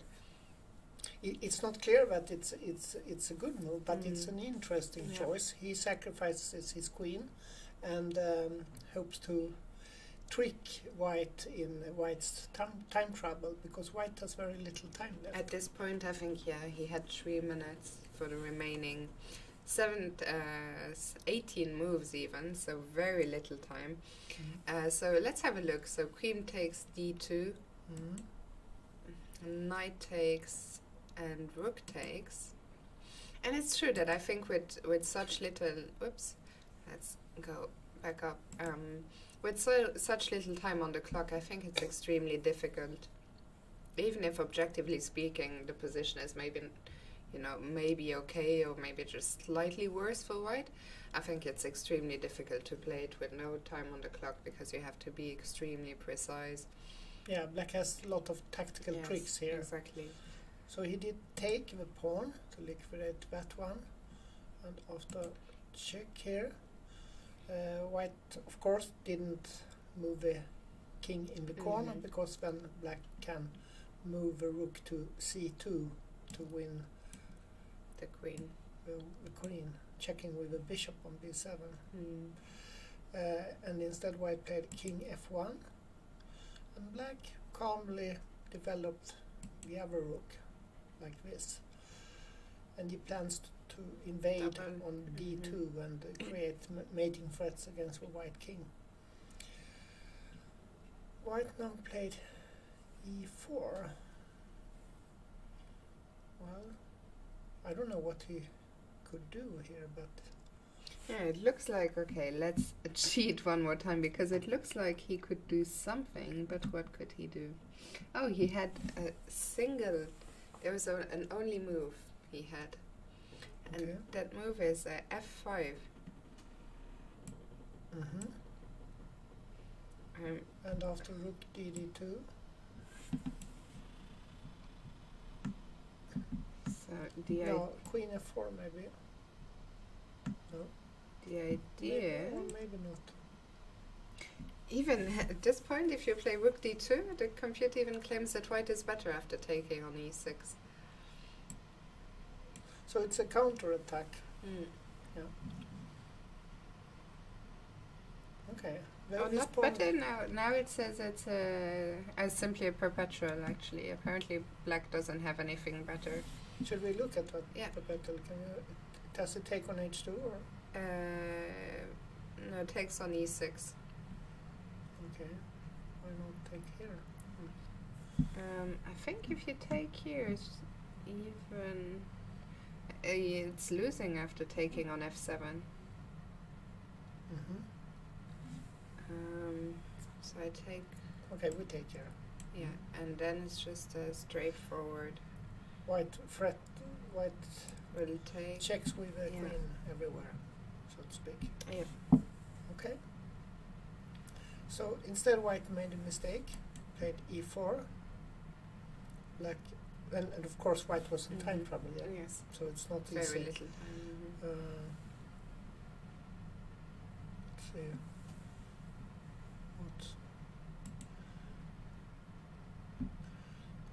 This position, king g1, rook dd2, and suddenly the threats. Yeah, black wants to get rid of that pawn and then mate. That's one way to win the game. For instance, you can play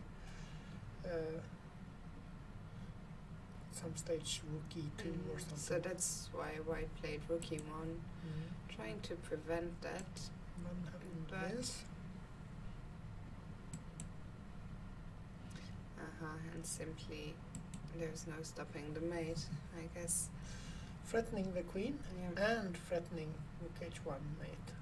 So white resigned in this position. A pity for the white player, because he was very, I mean, he defended very well with very little time on the clock. And if he had found f5, there are chances he would have saved the game.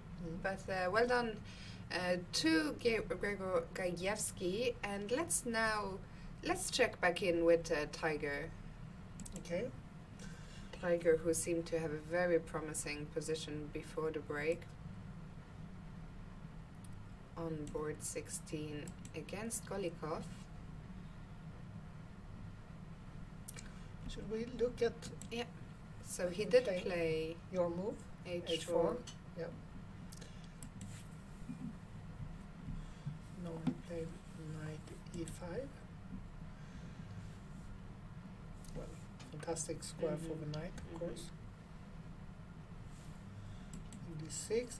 Now he's afraid, white is afraid here that black will take on e5 and play queen d3 and succeed in exchanging queens. So he stopped that. With bishop f1. Yeah, and there is another purpose with that move, because white might play bishop d3, threatening to grab the pawn here. Yeah. So black played like this.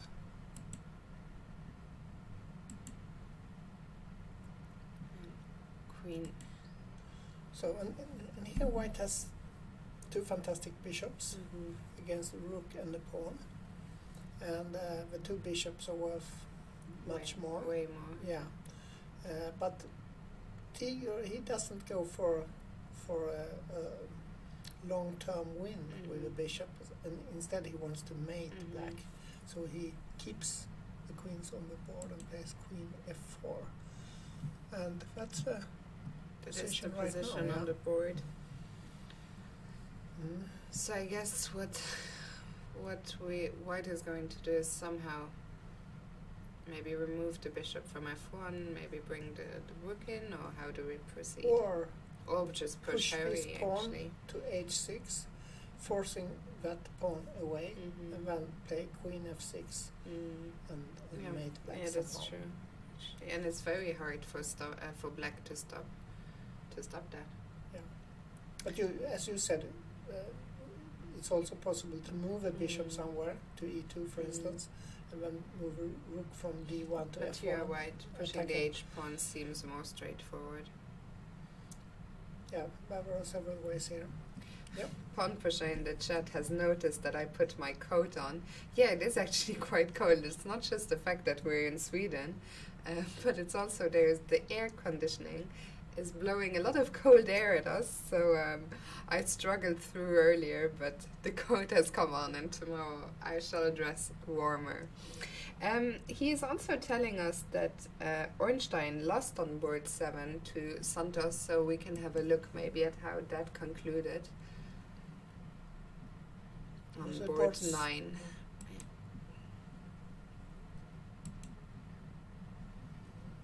Okay, what happened here? So this is where we left the game and off. he took on b4 as predicted. Black took. Played rook a4. Black activates his two rooks, and has now fantastic pieces. Two active rooks and a nice bishop on f6. Of course, that pawn might be lost, but it's not that important, perhaps. d4, bishop d4, protecting a7. Oh, ugly move.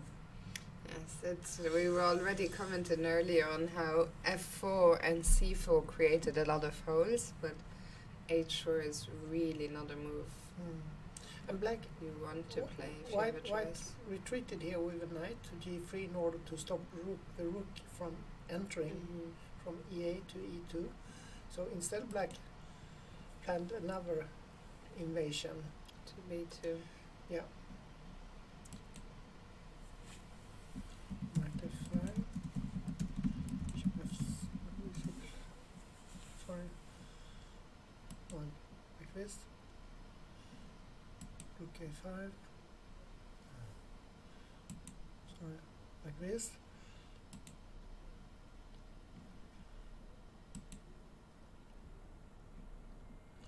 Now he plays very slowly here. No, but he's patient. in no rush, I guess. No, and he wants to avoid stuff like knight e7 check followed by take here, something like that. Rook g3. It's easy to parry the threat with g6. d6.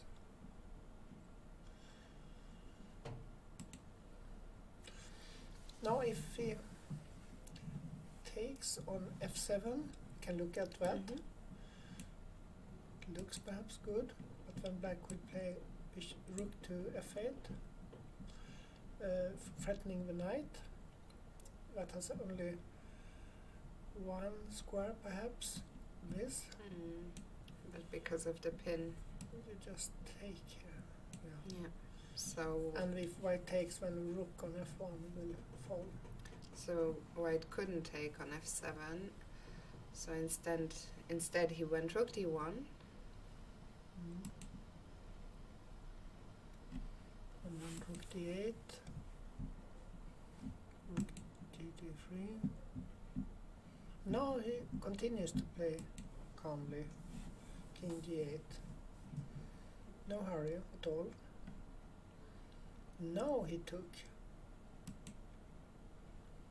That was desperate. Black took on d3.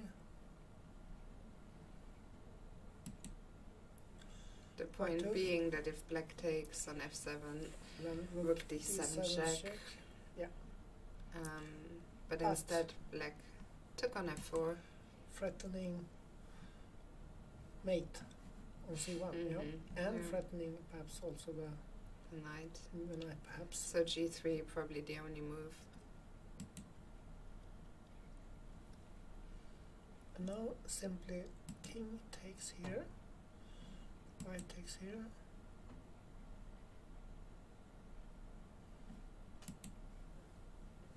And black has a pawn more, and that pawn is more or less also lost. Black can advance with the king. And well, should we look at? I think maybe there is no need to go through the rest of that game, but it seemed like a nice game by Jamie Santos. Yeah. Let's go to board 1, where it seems that Luukkonen has just blundered against Nabati.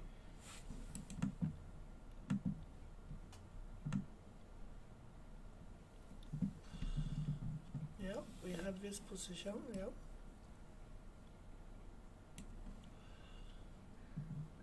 I think we have just moved the board out of view from our spectators. Let me move that back up. Okay, so this is where we left it, and I mean, this was quite a very interesting game.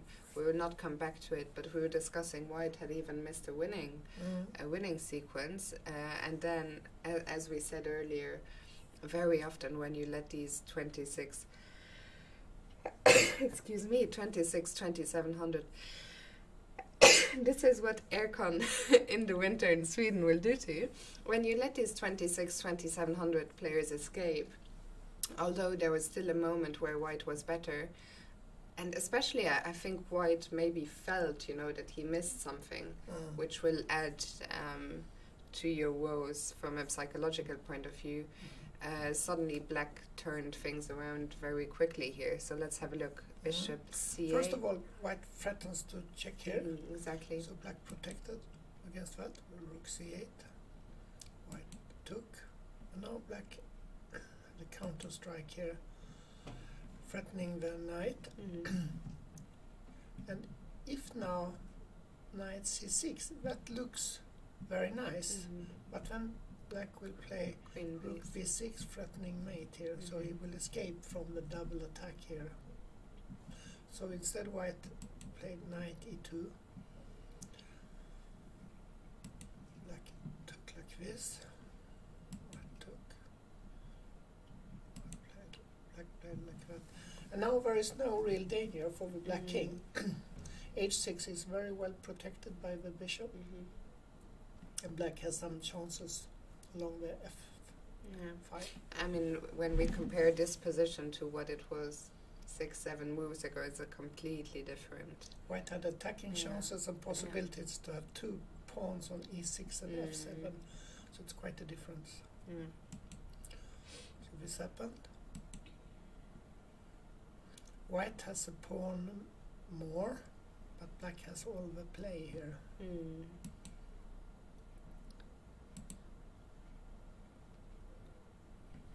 So there's a pin here, so therefore white played rook h, queen h1.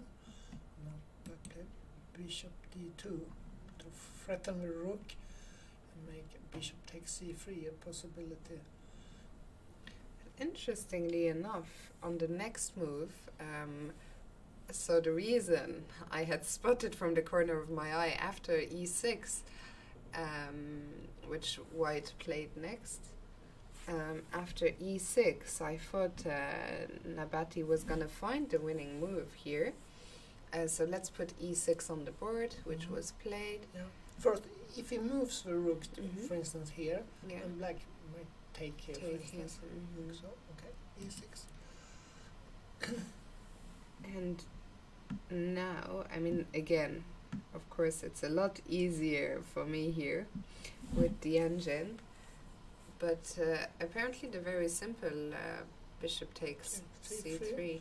If it takes here, then white has to probably play check here, because if it takes with a pawn, then queen d8 will pick up the rook, because the king is threatened and the rook is threatened. So after bishop takes c3, white has to play this, check. And then we simply take the rook. Because the problem is that after e takes, we take on e1. And suddenly there's a lot of material. You just take here? Yeah. And the problem is that they're also always back rank. Yeah, you play like this. And white doesn't have time to queen the pawn because of a threat here. So that was just well, I wouldn't call it a simple win, but it's still surprising that a player of the level of Nabati would not see this. Instead, he took on g2, and we once again have a game on our hands. I think this game is a very interesting game where any three results are still possible. But it looks also very good, because if white takes on g2, then black will have a piece more if the bishop takes e1. So why isn't this good for because black? There's now the intermediate check on d7. And king g8 was played. This was played, Yeah, this is the position on the board. So black has a piece more, but it's not that clear. Yeah, it's not that clear. I'm just trying to understand why. It's even not that clear, and if there are two moves here for white. One of them is knight e4 and one of them is knight d5, which I guess both. Okay. Have the same idea. If it takes here? I think we can't in this. Then you can take on h6. Oh, that's what I was thinking, yes. Threatening mate on g7 or h7. That Yeah, and this brutal. is even winning for white here. So after knight e4, black has to be very careful once again. Bishop f3. Every other move leaves white with a serious advantage, apparently. But again, this is all such computer lines, and now apparently e7.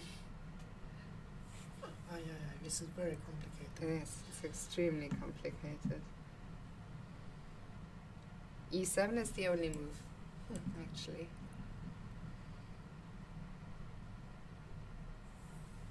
So more or less everything is hanging. Both white rooks are hanging. It's a crazy so position. So is the rook here and the bishop here. Yeah, it's really a crazy position. So this is equal or what, according to... Yes. But again, an only move. I mean, it's just, maybe I can just show the computer line, because I don't think it's possible for us to even figure this out. So queen takes d7 is the only move. And then take...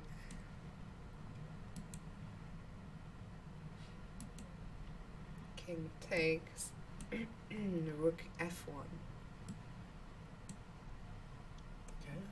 And then king g7, get out of the pin. Rook takes f3.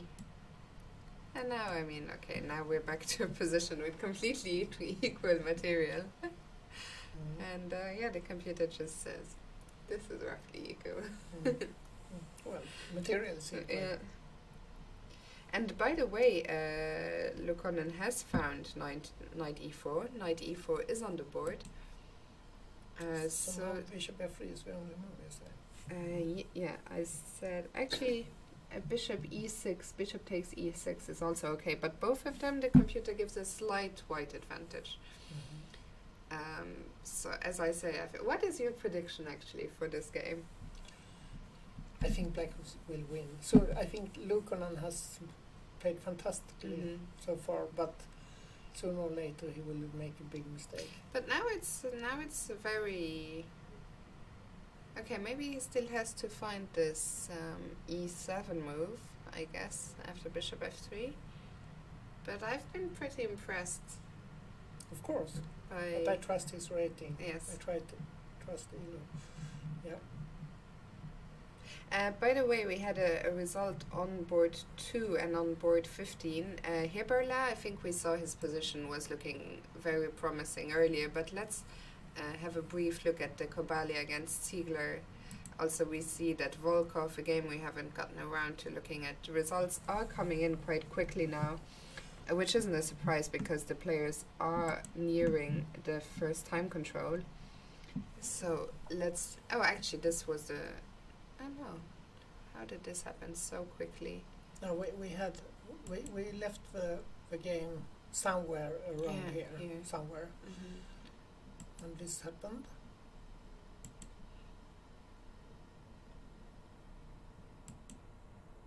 G4, strange move.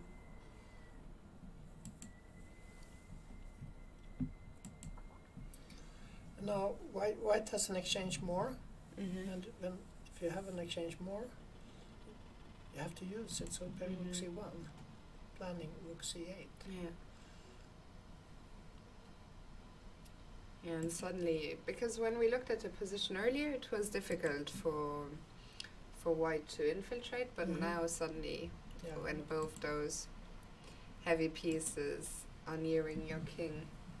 Yeah, and black can hardly move, because if he wants to get out of his pin with king e7, white will just take on d8, so you cannot get out of it. He tried with f5, but when white found a way to regroup with bishop d2, king e7, which allowed knight h5. Now there are options like check here or take here, followed by check. Bishop d3. No, he can. And he did take. Yeah. Very And that nice. was it. Yeah. Because if he takes now,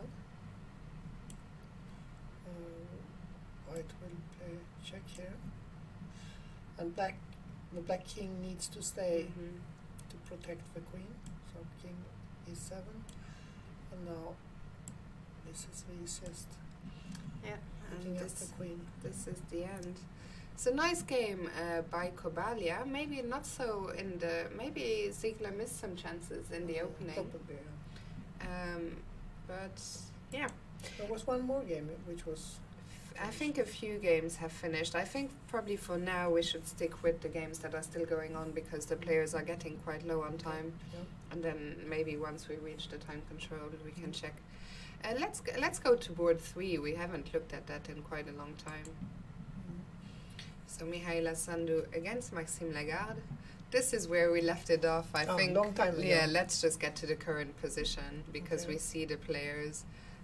Actually, let me just. I think there's a button here to get to the current position, which is this. We're on move 28, and look at the time situation. Black is down to under 2 minutes.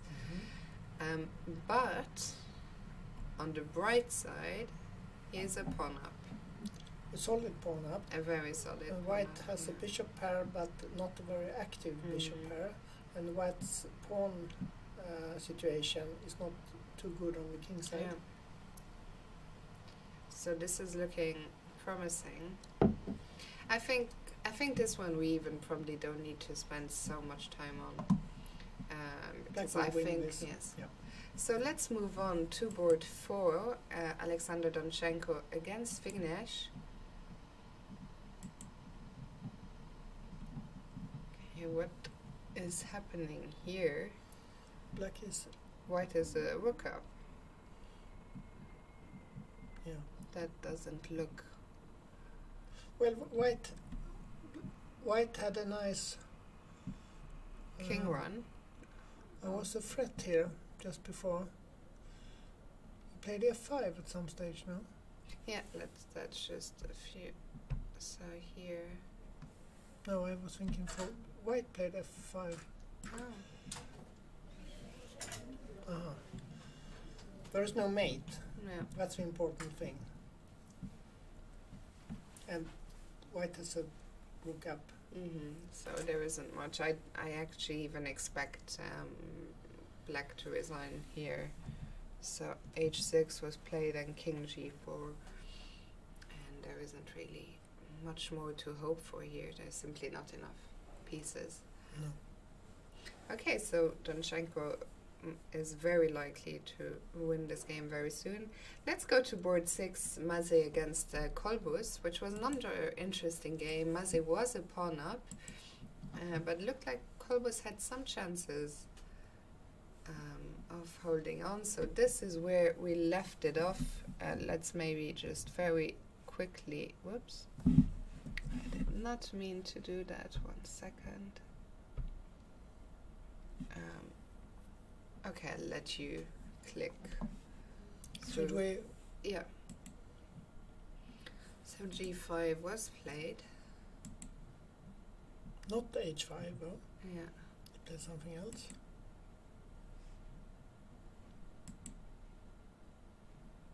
Actually, I'm very confused if we just stop for a minute because I see the computer evaluation here and it's very heavily in black's favor, surprisingly. And by the way, Vignesh, the game we just came from, did just resign. Yeah, but black has a very nice position here. This will be conquered by black, and white is weak here and has no obvious attack. So he tried f6. Black took with a pawn, which apparently was a big mistake. It was better to take with the rook. Yeah, much better. Much more natural to take with the rook. I mean, it's very strange. Very strange. I struggle to understand. Very strange. Because I think it's very likely black was close to winning if he takes with the rook. I agree.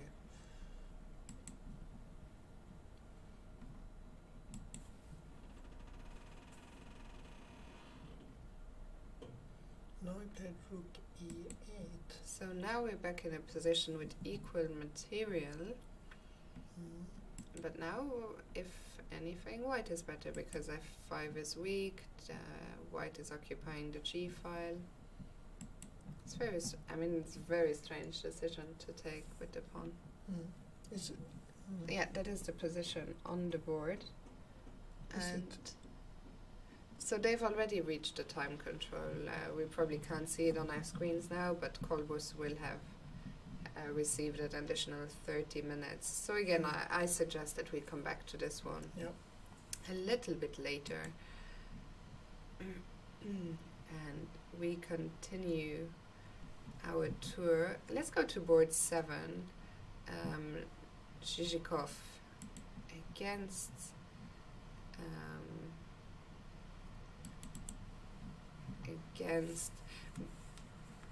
Kartikyan. Again, the position. yeah, let's get to the current position, which is this one. Well, black has sacrificed the queen or given up it up. But it's very strange because I see, I mean, if I just look at the evaluation behind the moves, it looks like in this position, so white had a queen for a rook and a bishop. I mean, it looks like this is a sort of game where like white must have blundered something because it turned around so quickly.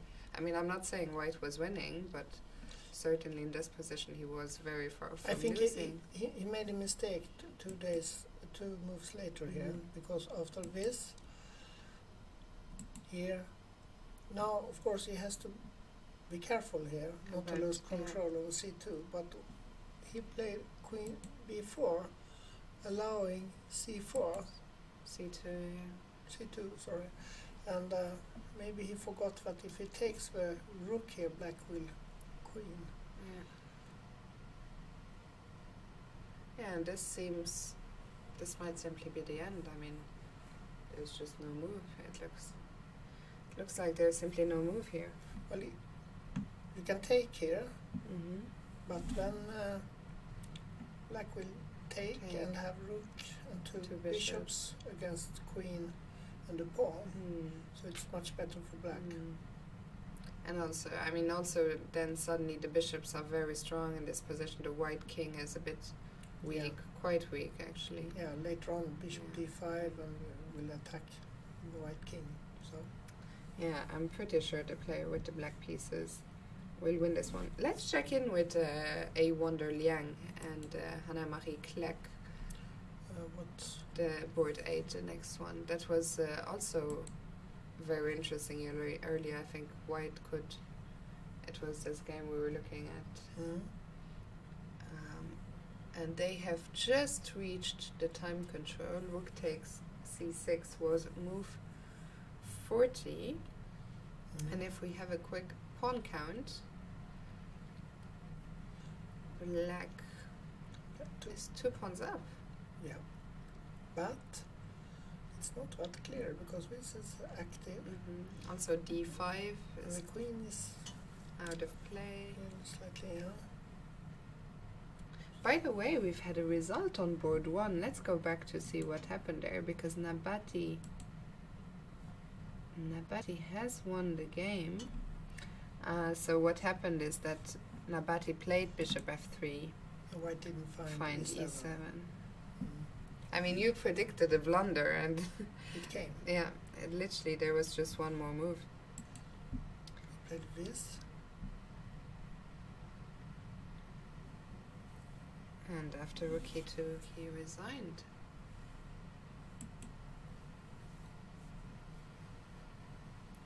Because, well, for instance, if he takes here, black will, but he has a choice here. Simply taking on e1 looks good enough, I guess. Don't have to take. And just and your piece more. Up. A nice piece more. Yeah. Okay, so instead, if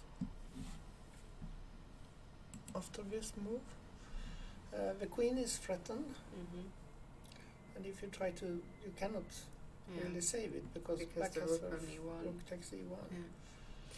So that explains resignation. But what if he takes here?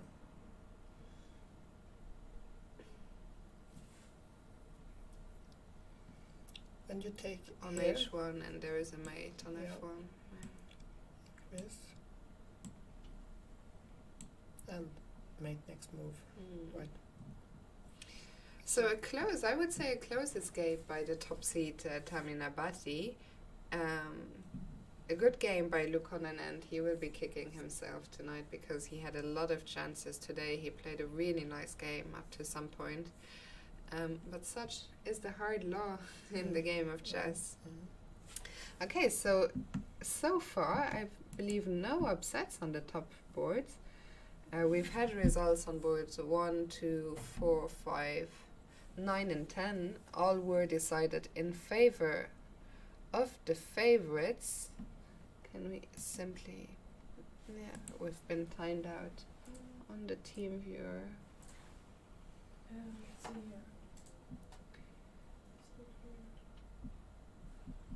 here. Shall we go on a quick break? Yeah.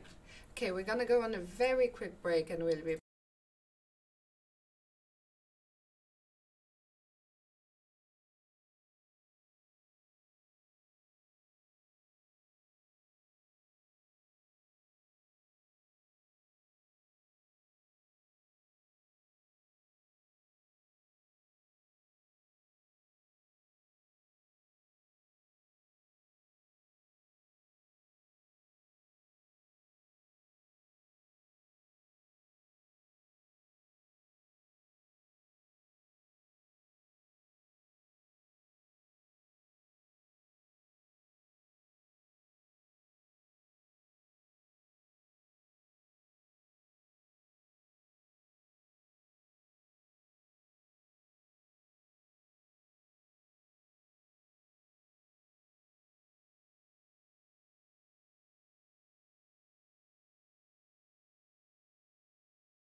You're back here, or no?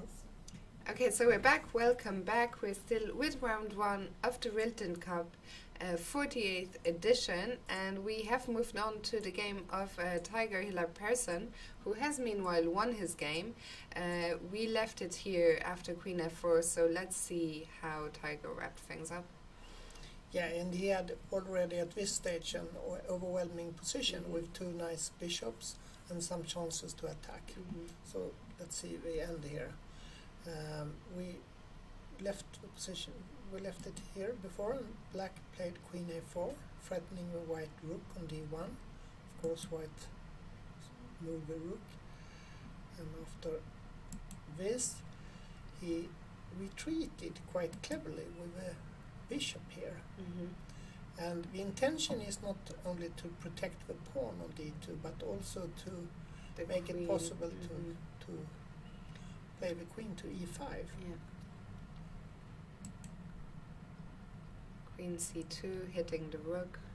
He could probably have played queen e5 Yeah, I was straight away, wondering that. Yeah. but instead he... But maybe queen e5, f6, and but then we take on e6. Yeah, I can take on e6.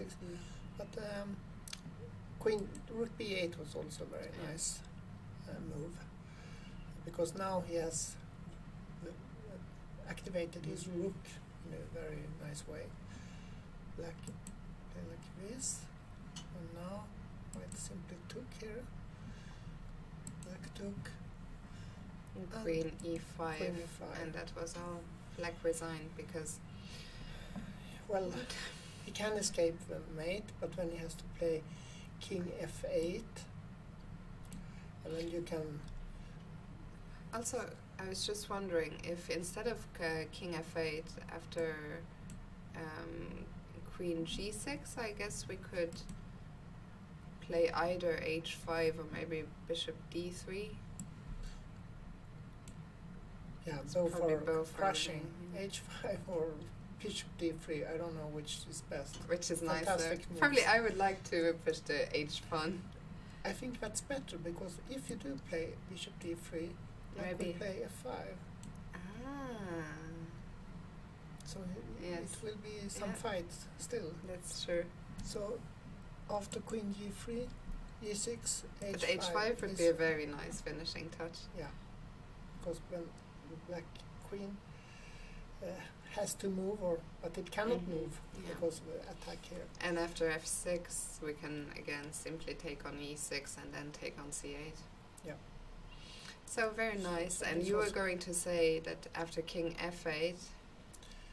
Yeah, then white can simply take here and continue the attack. Yeah. It's not completely over, but in practice it's more than enough to win for white. So a very nice game to start the tournament by Tiger. Yeah. And once again, if you haven't seen his game from the Olympiad against Shao, which was recently voted on some website Game of the Year, make sure to check that out. Meanwhile, where shall we go back to? So, let's go back to a Wonder Liang and Hanna Maria Kleck, where we came from. Just before board 8 is what we were looking at, just before we went on our break. A position where white is up 2 pawns, but black is up 2 pawns, yeah. And white just moved the queen here, threatening this one, the pawn on a4. Yeah. So it's not completely over, is it? No, as you pointed out, at the moment the queen on h5 is completely out of play. I would like to play here queen g4 and then later on queen d7 to attack the pawn here. Okay, so let's have a look at that, what happens. Meanwhile, I will just have a look to see if we have any time scrambles anywhere, since these guys have already reached move 40.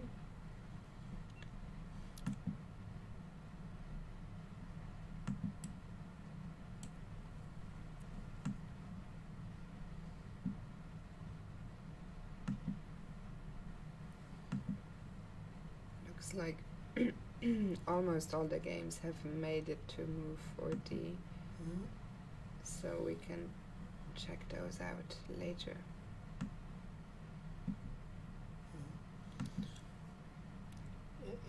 In this game, Young versus Kleck, Black has still a pawn up, even if she loses the pawn on a4. But White has chances to survive, because the pawn on b5 could be But it looks dangerous. very unlikely that white has any chances to win. I mean, white should be very lucky to survive. Or you think Yeah, normally, but there's always chess is a chances to complex trick game, here, difficult but, game. Yeah. Okay, let's go to. Okay, let's continue our little tour. So let's go beyond the top 10 boards. Let's go to board 11. That's a game we haven't seen at all. Buchenau against Gopal. They have just now, white made move 1492. But it looks like that b3 pawn is very close. Well, why can't I just take the piece? It's yeah, you can, but white didn't know what to do after this, because if she moves the bishop somewhere, then b2 perhaps, or even bishop c3, preventing knight e2. So I think that's the reason for black giving up the piece. Of course, now black after knight d2.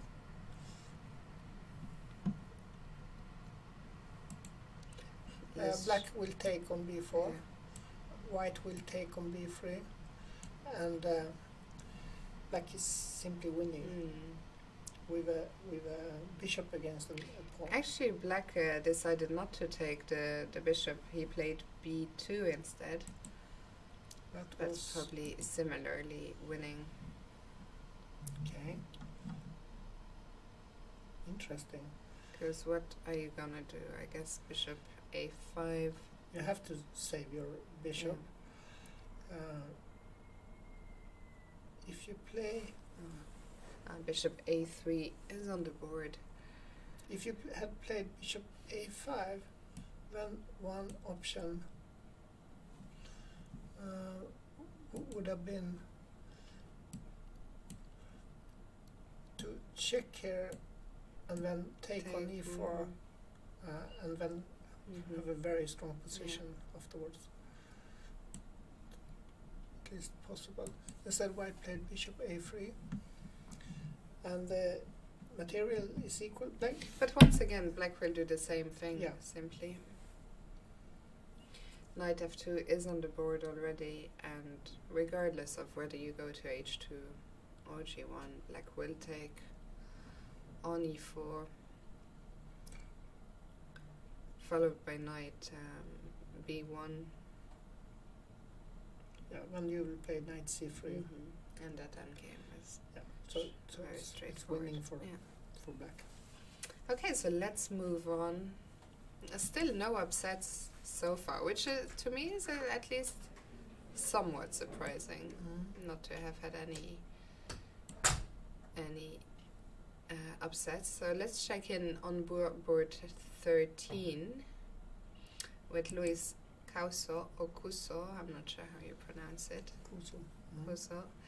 And Luca Moroni, who is one of the biggest stars in Italy these days. I believe he was Italian champion. I think he's still under 18. And what about his position here? So material is equal.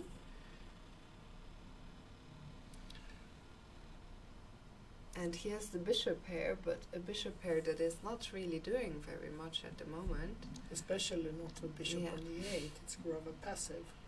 On the other hand, the pawn on b5 could become dangerous for white, because it can advance. And white has to be careful also to protect the pawn on g5, and that's therefore he doesn't want to move the bishop here to d3 instead, because then rook g2 is an option at some stage. First take and then rook g2. So he wants to keep the bishop here.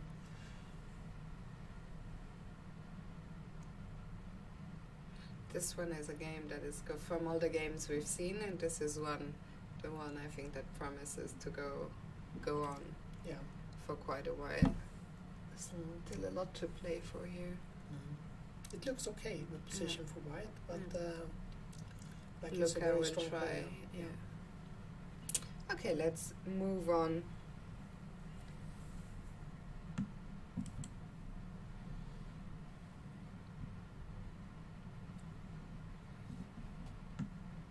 Still 3 more games until we conclude our tour. We can have a look at board 17, an all-Indian clash between Mullik and Debashish Das. Yeah, we went all the way here to Play each other. Yeah. Yeah. Okay, so they have just made move 40 with knight e5. I'm doing my usual pawn counting to start with, but pawns are equal. But black has a fantastic square on e5, and white has a slightly backward pawn on e4, possibly weak pawn. Yeah. Also, we're controlling the c file. I'm not sure. But white's bishop is quite nice, so it's not clear how this will end. But white's position is a bit awkward. The pieces here on the king side with a pin knight on f1 and the cramped rook on f2 is a bit awkward. Yeah. So black is probably better, but there are no clear way to win for black. Perhaps he will try to bring the bishop on h6 to better square, maybe to g7 and to move a knight on e5 to exchange the bishop, I don't know. Or he will try to attack the pawn on a5, because that's a bit weak. Yeah, I predict white. Black will find a way to somehow again, probably not in the next short while, but... And especially as there is a big rating difference in black's favor as well. So let's move on to board 18, another game we haven't seen. It's Frode Urkedal against Pranav Anand. At least the name is promising. Okay, so here there's fewer pieces on the board. My pawn count reveals that the material is equal, but those black pieces look quite cramped. Also, we need to do something about the threat of taking on e8 and checkmating on g7. Yeah, one possibility is to attack the pawn on f3 to play something like queen f4. And if you then take on e8, there will be a perpetual check. If white plays queen g2, black will simply take it and take on e8, and there will be also a draw probably. Yeah. So let's go back a move after queen f4. Now, how to proceed?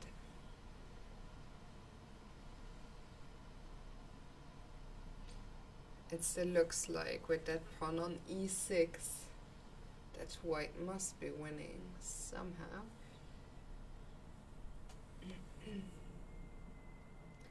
And with that pawn on f3, black must have a draw.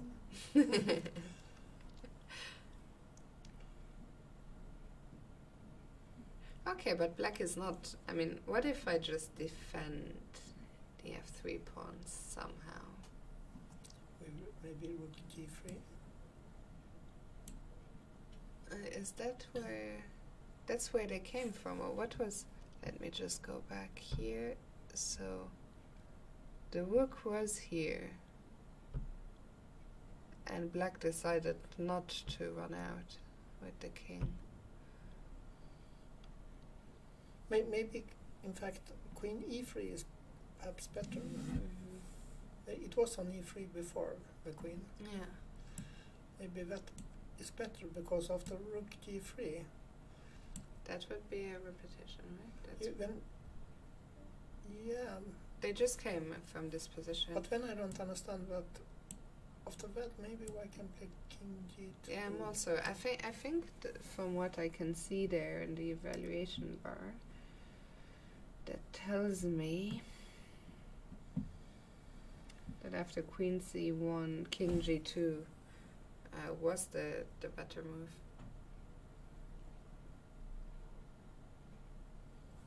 Yeah, it looks like black has to solve some problems here. Yeah. Because white threatens e7, and he threatens bishop takes e8, and potentially has some mating threats against g7 as well. So black has to prove that he's up to the task here. Let's check out board 20, and then we can come back to our top board. So board 20 is an all-Russian clash between Ivanov and Babikov.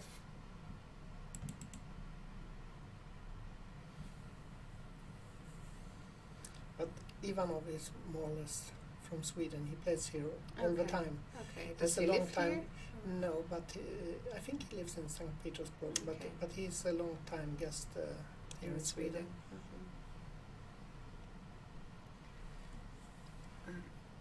And we have a position. You can do your body count. Yeah.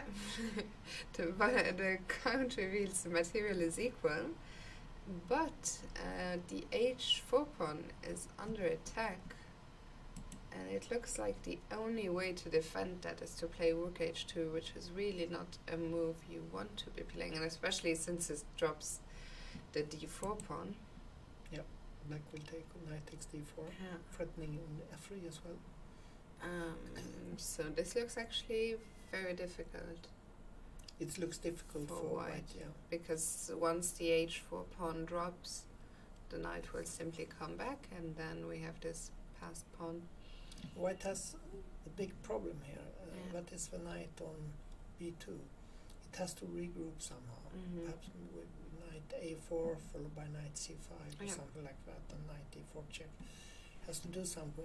The problem is that even after we take on h4, whites will somehow need to lose more time defending f3. And it just looks. It looks very nice. Maybe for black. close to, maybe even close to lost. Yeah. Okay, we'll check back in later. Let's get back to the top boards. So as you can see, only three games are underway on the top 10. So far, no upsets, somewhat surprisingly. Let's go back to board 3, Mihaela Sandu against Maxime Lagarde. We thought the endgame was winning when we last looked at it. And Mihaela is pushing her h-pawn, but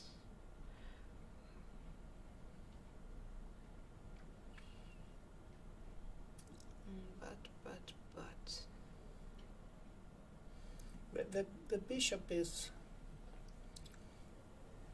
slightly awkwardly a bit unstable. Yeah. I was just wondering, do I have time to simply take on b6, or what do I want to do? Either you take here or you play rook b2. Yeah. Maybe what happens if you take? White plays h5 perhaps. In fact, Maxime has just played rook b2. Because, maybe rook b6 was too greedy. Maybe. It's late in the day. My engine reveals that rook b6 was okay. It was also winning, but that rook b2 was far, far stronger. And rook g2 has been played.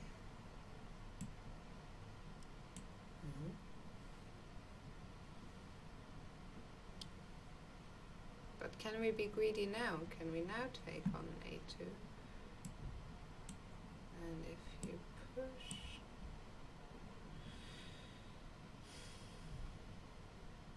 I mean, it feels like even in the worst... I know, I need to be a bit careful.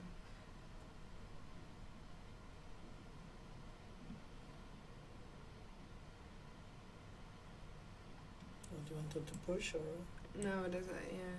No, what I wanted to say was, oh, even in the worst case, I can let the pawn go to h7 and then take on c2. But of course, h8 comes with check. But yeah, this check. there is one nice line here. Now you can play check here, take here, and now white has to choose between rook g1 when you take where and play king g7, f6 6 check, king h8, probably winning, or after king h2 you just move a king here, so I only move probably protecting here, or maybe rook g8 then. Yeah, I was wondering. Rook g8. Rook g8 when you have to play queen b2. It's not clear. It's complicated. It looks like there must be an easier way to avoid this. Yeah, we have this position, and black is to move. Yeah.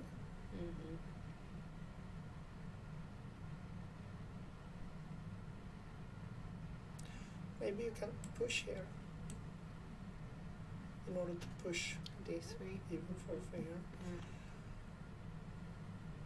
So and he has just played. And if this, we can go here. Yeah. And now you threaten to the queen h pawn it. is still too far. And if white takes, you just takes here, and later the king will stop that pawn. Yeah. So d4 looks very simple.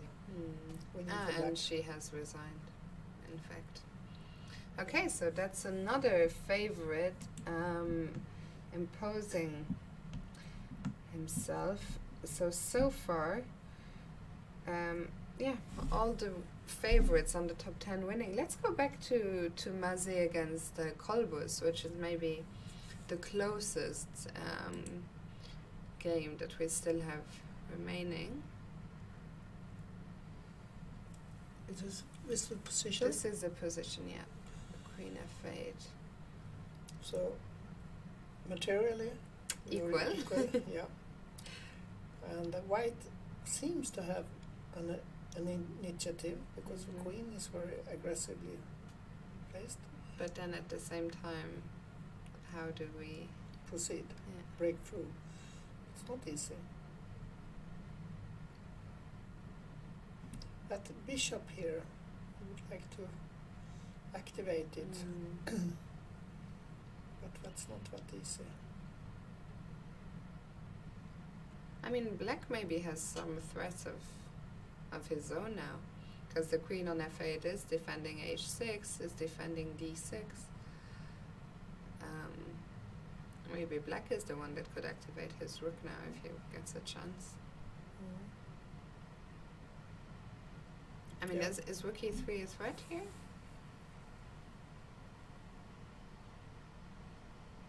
Maybe, yes. Well, white can play rook g3 or something, but rook e3 is an option.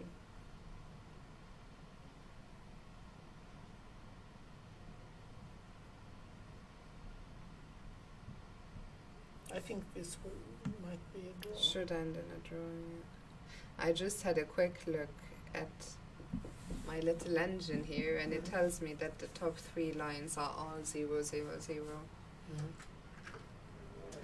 So indeed, it looks like. I mean, I would be very surprised if this one, if Mazé managed to somehow find a way to.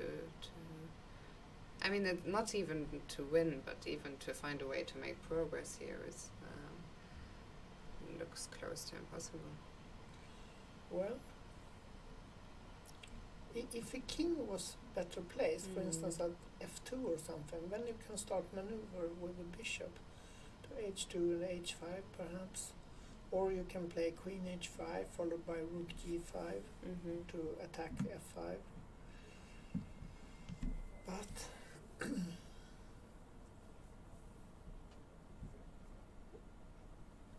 it's difficult to achieve. Meanwhile, okay, let's move on. Let's leave this game for now. Let's go back to a Wonder Liang and Hannah-Marie Kleck, because she has dropped back her queen to d7 as you suggested earlier. And this is a game where we could potentially have a big upset on the cards. But she's only one pawn up now. Yeah. And white has a passed pawn. On the other hand, black's pieces are much more harmonious than before. It's now the time to play d5 maybe and get rid of that, to start rolling some pawns of our own. Maybe, or move the knight to d4 or c7 to attack that one. Both plans are possible. You can also play f5 in order to keep the pawn here. That's true.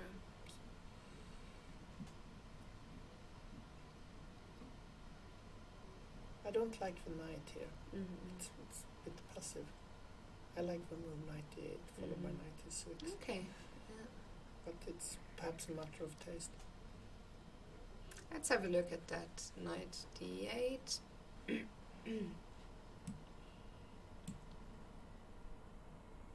I also don't like that knight. It's also a bit passive. Yeah. But Yeah, and it's I'm hard not sure to- what to do with it. I really like, I have to say, I like black's winning chances. Yeah, it looks good for her.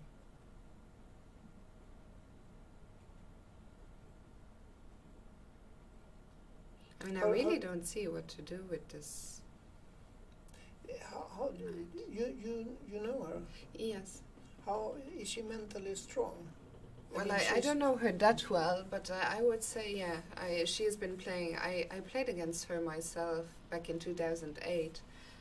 So she's been playing. She's still very young. I think she's only in her early 20s, but she's been playing chess for a long time. And I think she will, take her chance. I don't think she will, for example, chicken out, let's say, with a draw. No, I think... Because if you play someone 300, Yeah. Of course, it's always tempting. higher, To, yeah, and you get nervous perhaps, and it's not easy situation. She did play knight to d8 at least. No. No, it was me. Rook. Yeah, it was you. She didn't. She played rook b7. Okay.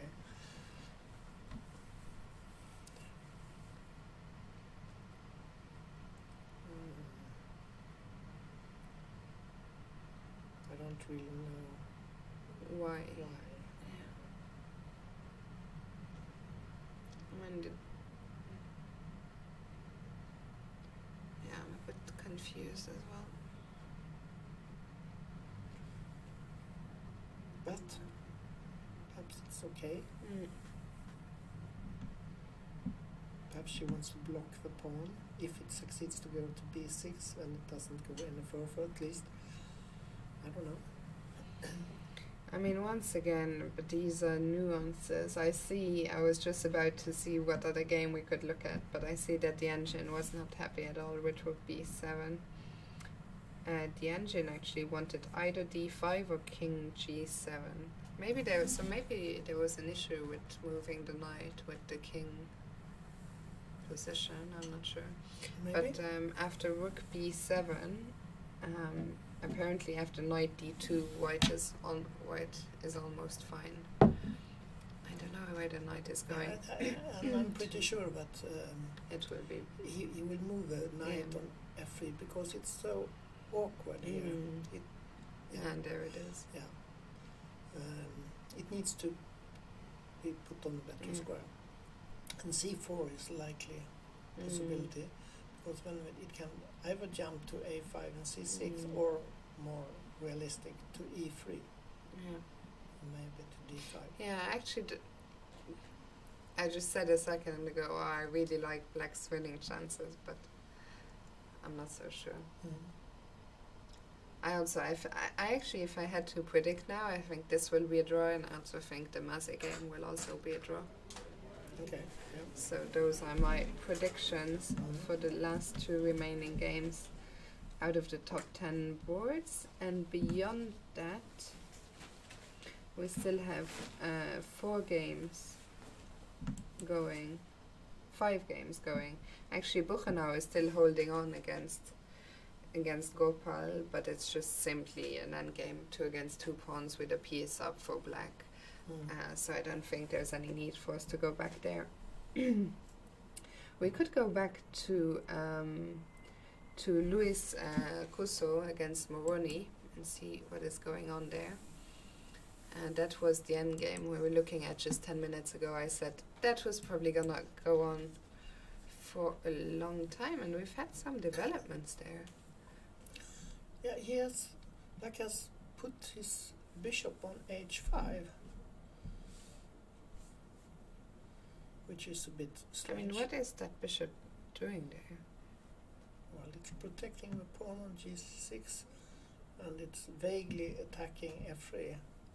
But white has a clear threat now. Harry, Yeah. I have a test for you. I shouldn't have looked at the engine, but let's go back one move after rook a6. There is a win here for white. Okay. What? Bishop g4? Yeah. Mhm. Which is a very nice little move. Let's have a look at that. Yeah, you want to the idea is to catch this one, and if you manage, then the g5 pawn will become quite strong. And this surely this is just winning, right? Because if you take on g4, the g6 pawn is going to drop.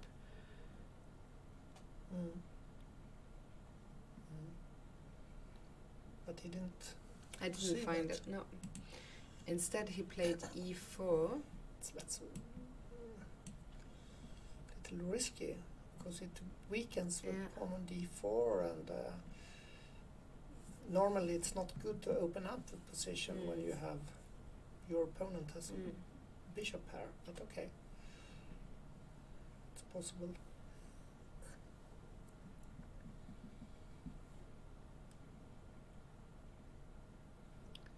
So e4.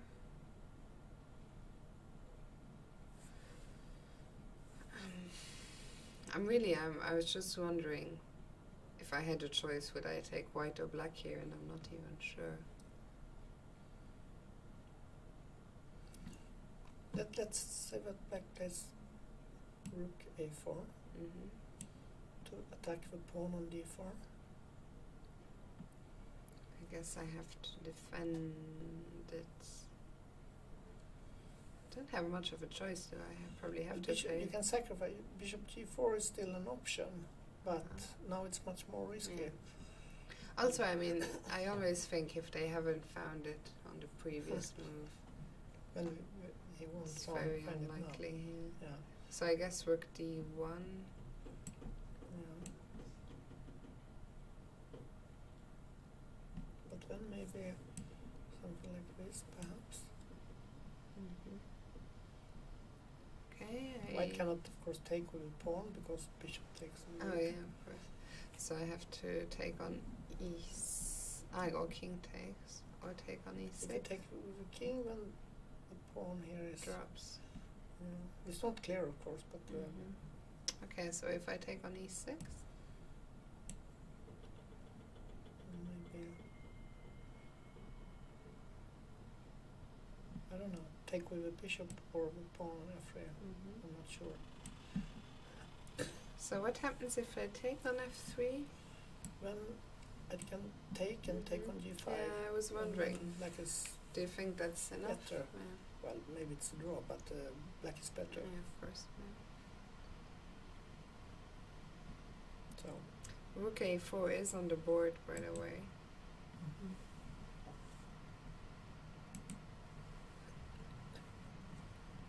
But this is a typical development when a very strong player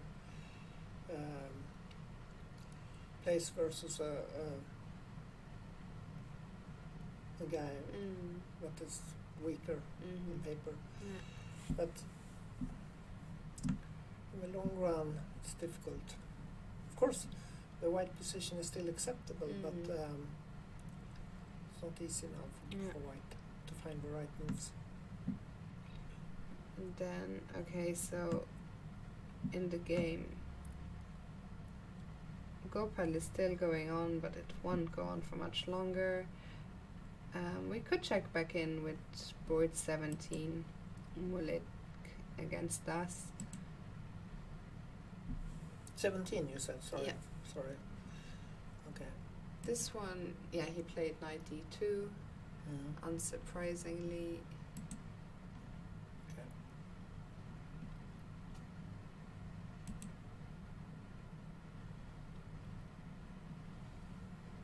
So he has managed to exchange bishops, Mhm. and it still has this fantastic knight Right, on yeah. e5, and it's very good because it protects f7, but Mhm. it's also creates some problems Mhm. for white. It's also an attacking piece. Is there any way we can try and get rid of this pesky knight? It's not so easy because the knight Yeah. has no. Is it white to move? What- Then he can play knight d7. No, it's black to move. Okay, so white has a threat now, knight d7, and if black takes, when Queen f7 is threatening. So he protected against that with queen d8. Mhm. He wants to take on a5, perhaps, and then threaten that one. Mhm. Queen e7 looked more natural, perhaps.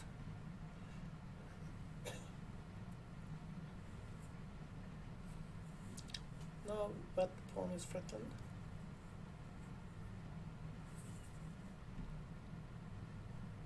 So b4 is an option, Mhm. or b3 in order to play knight c4. Mhm. Yeah, it's really important to try and get rid. That's passive piece. Yeah. I think if white can manage to swap the knights even maybe at the price of a pawn, because then we always have the threats along the f-file Mm. Yeah, it depends. on the situation, of Mm. course. Okay, let's move on to the board next door, board 18. Urkedal against Pranav.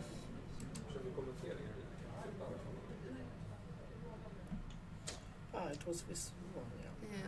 Now he played Okay. this idea with king d2. No, that was you. That's our analysis. Yeah. So after queen c3, he played rook g3, Mhm. and then after queen e1, he decided to run, possibly in the worst possible moment, because Yeah, it looks because- like now it's just Now he can check on f1, Yeah. e2 and f1. That's the difference. It would have been better to Yeah. run earlier. So this happened. Quite dangerous.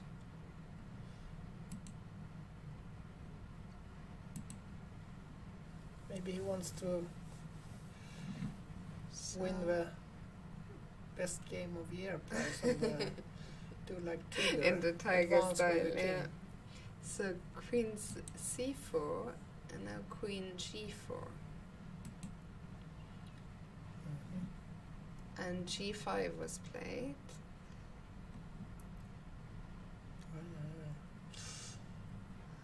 Uh-huh. And white cannot play king h5 because then knight f6 check will win The queen. it looks good for black. Yeah. So king h3 is on the board, the only move.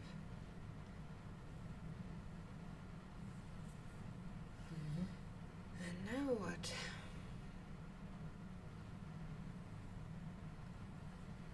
g5 was interesting. Yeah.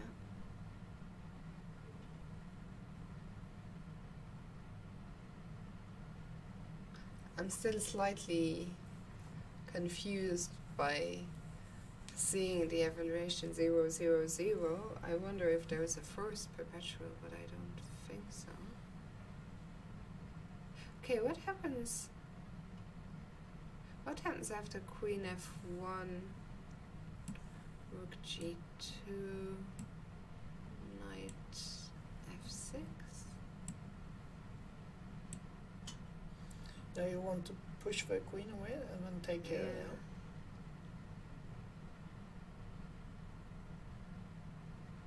But maybe Queen F5 is okay.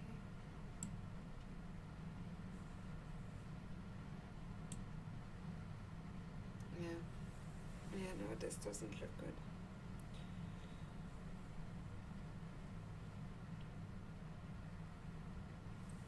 Maybe not.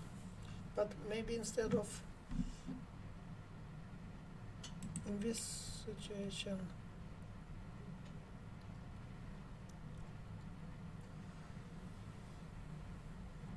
what's white's threat here?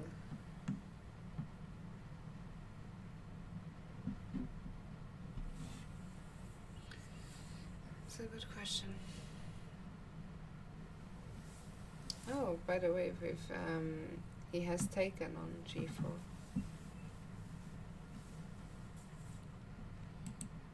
And F takes. Now they have this endgame. Okay. There's still equal number of pawns. Black has no problem with mating threats anymore, but the white's king is not harassed. Yeah. So the only thing I'm wondering, yeah, so King G7, and now I was wondering about Rook A3, but simply Knight D6 maybe. Or Yeah. And now if he takes here, it's an immediate draw. And if he moves the bishop, has to move it here, and then you can play in different ways. But F6 is possible. he has, by the way, white has played Rook D3 after King G7. Okay. So he wants to prevent Rook Knight D6. Yeah.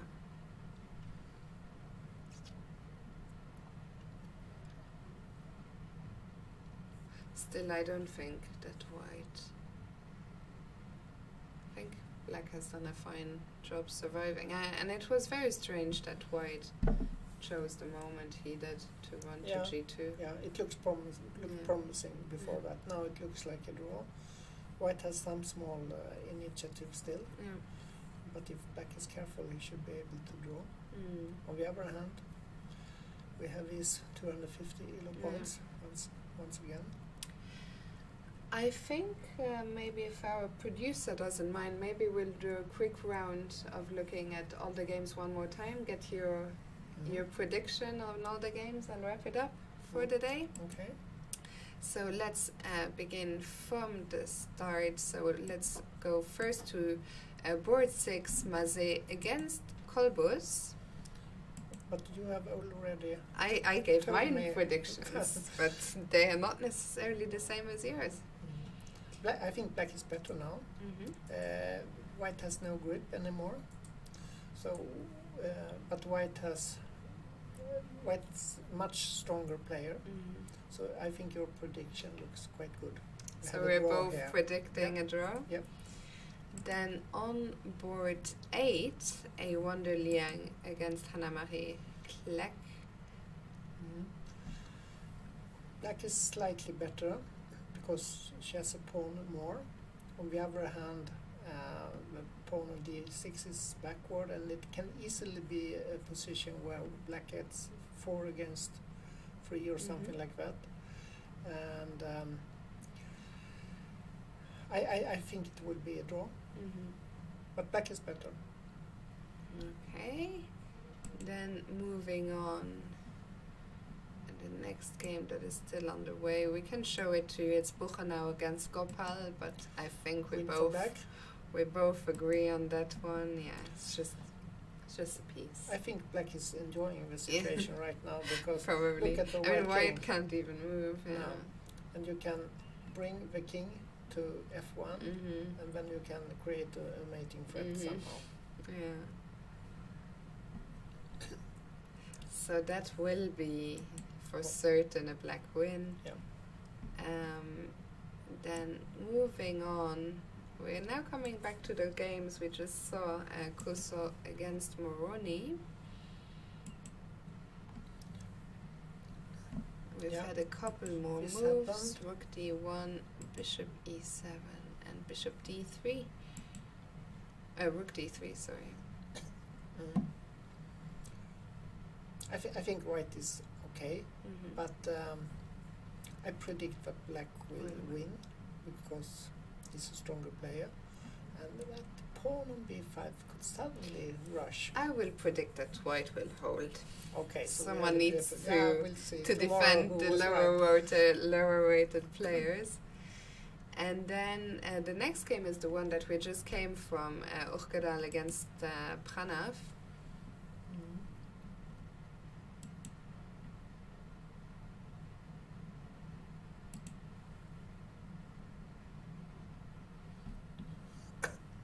Still the same position on the board after rook d3.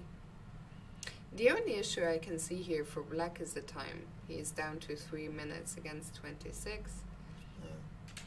And it's not so easy to attack the pawn here. Yeah. I think it's a draw. The position is strong, but black has to be very careful because suddenly this is rushing, the pawn on e6. So I think that white will win, although the position is strong. What do you think? I will once again have faith in the lower rated player. I've seen Pranav play before a couple of times. He's impressed me quite a lot in the past, so I think he will draw. Okay. He's just played knight f6, and we will see. And I think there's only one last game. That is board 20. We had a result. Mazé against Kolbus was ended in a draw. So we were both right there. And finally, Ivanov against Babikov. So the h4 pawn has dropped. I have seen Sergei, the white player, been saving himself many times before, but I predict a win for black anyway. I was just gonna say, I think he will save it somehow. Okay. Don't ask me how, don't ask me why, but I'll predict a draw. And we shall find out tomorrow how our predictions went. Round 2 of the Rilton Cup will start same time as today, 3 p.m.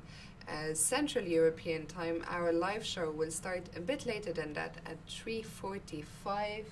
If I have been informed correctly, yes I have. So Harry and I will be back with you tomorrow at 3:45 p.m. Central European time. Harry, it's been a pleasure. Thank you very much. Thank you guys out there for watching, and we'll see you tomorrow. Thank you.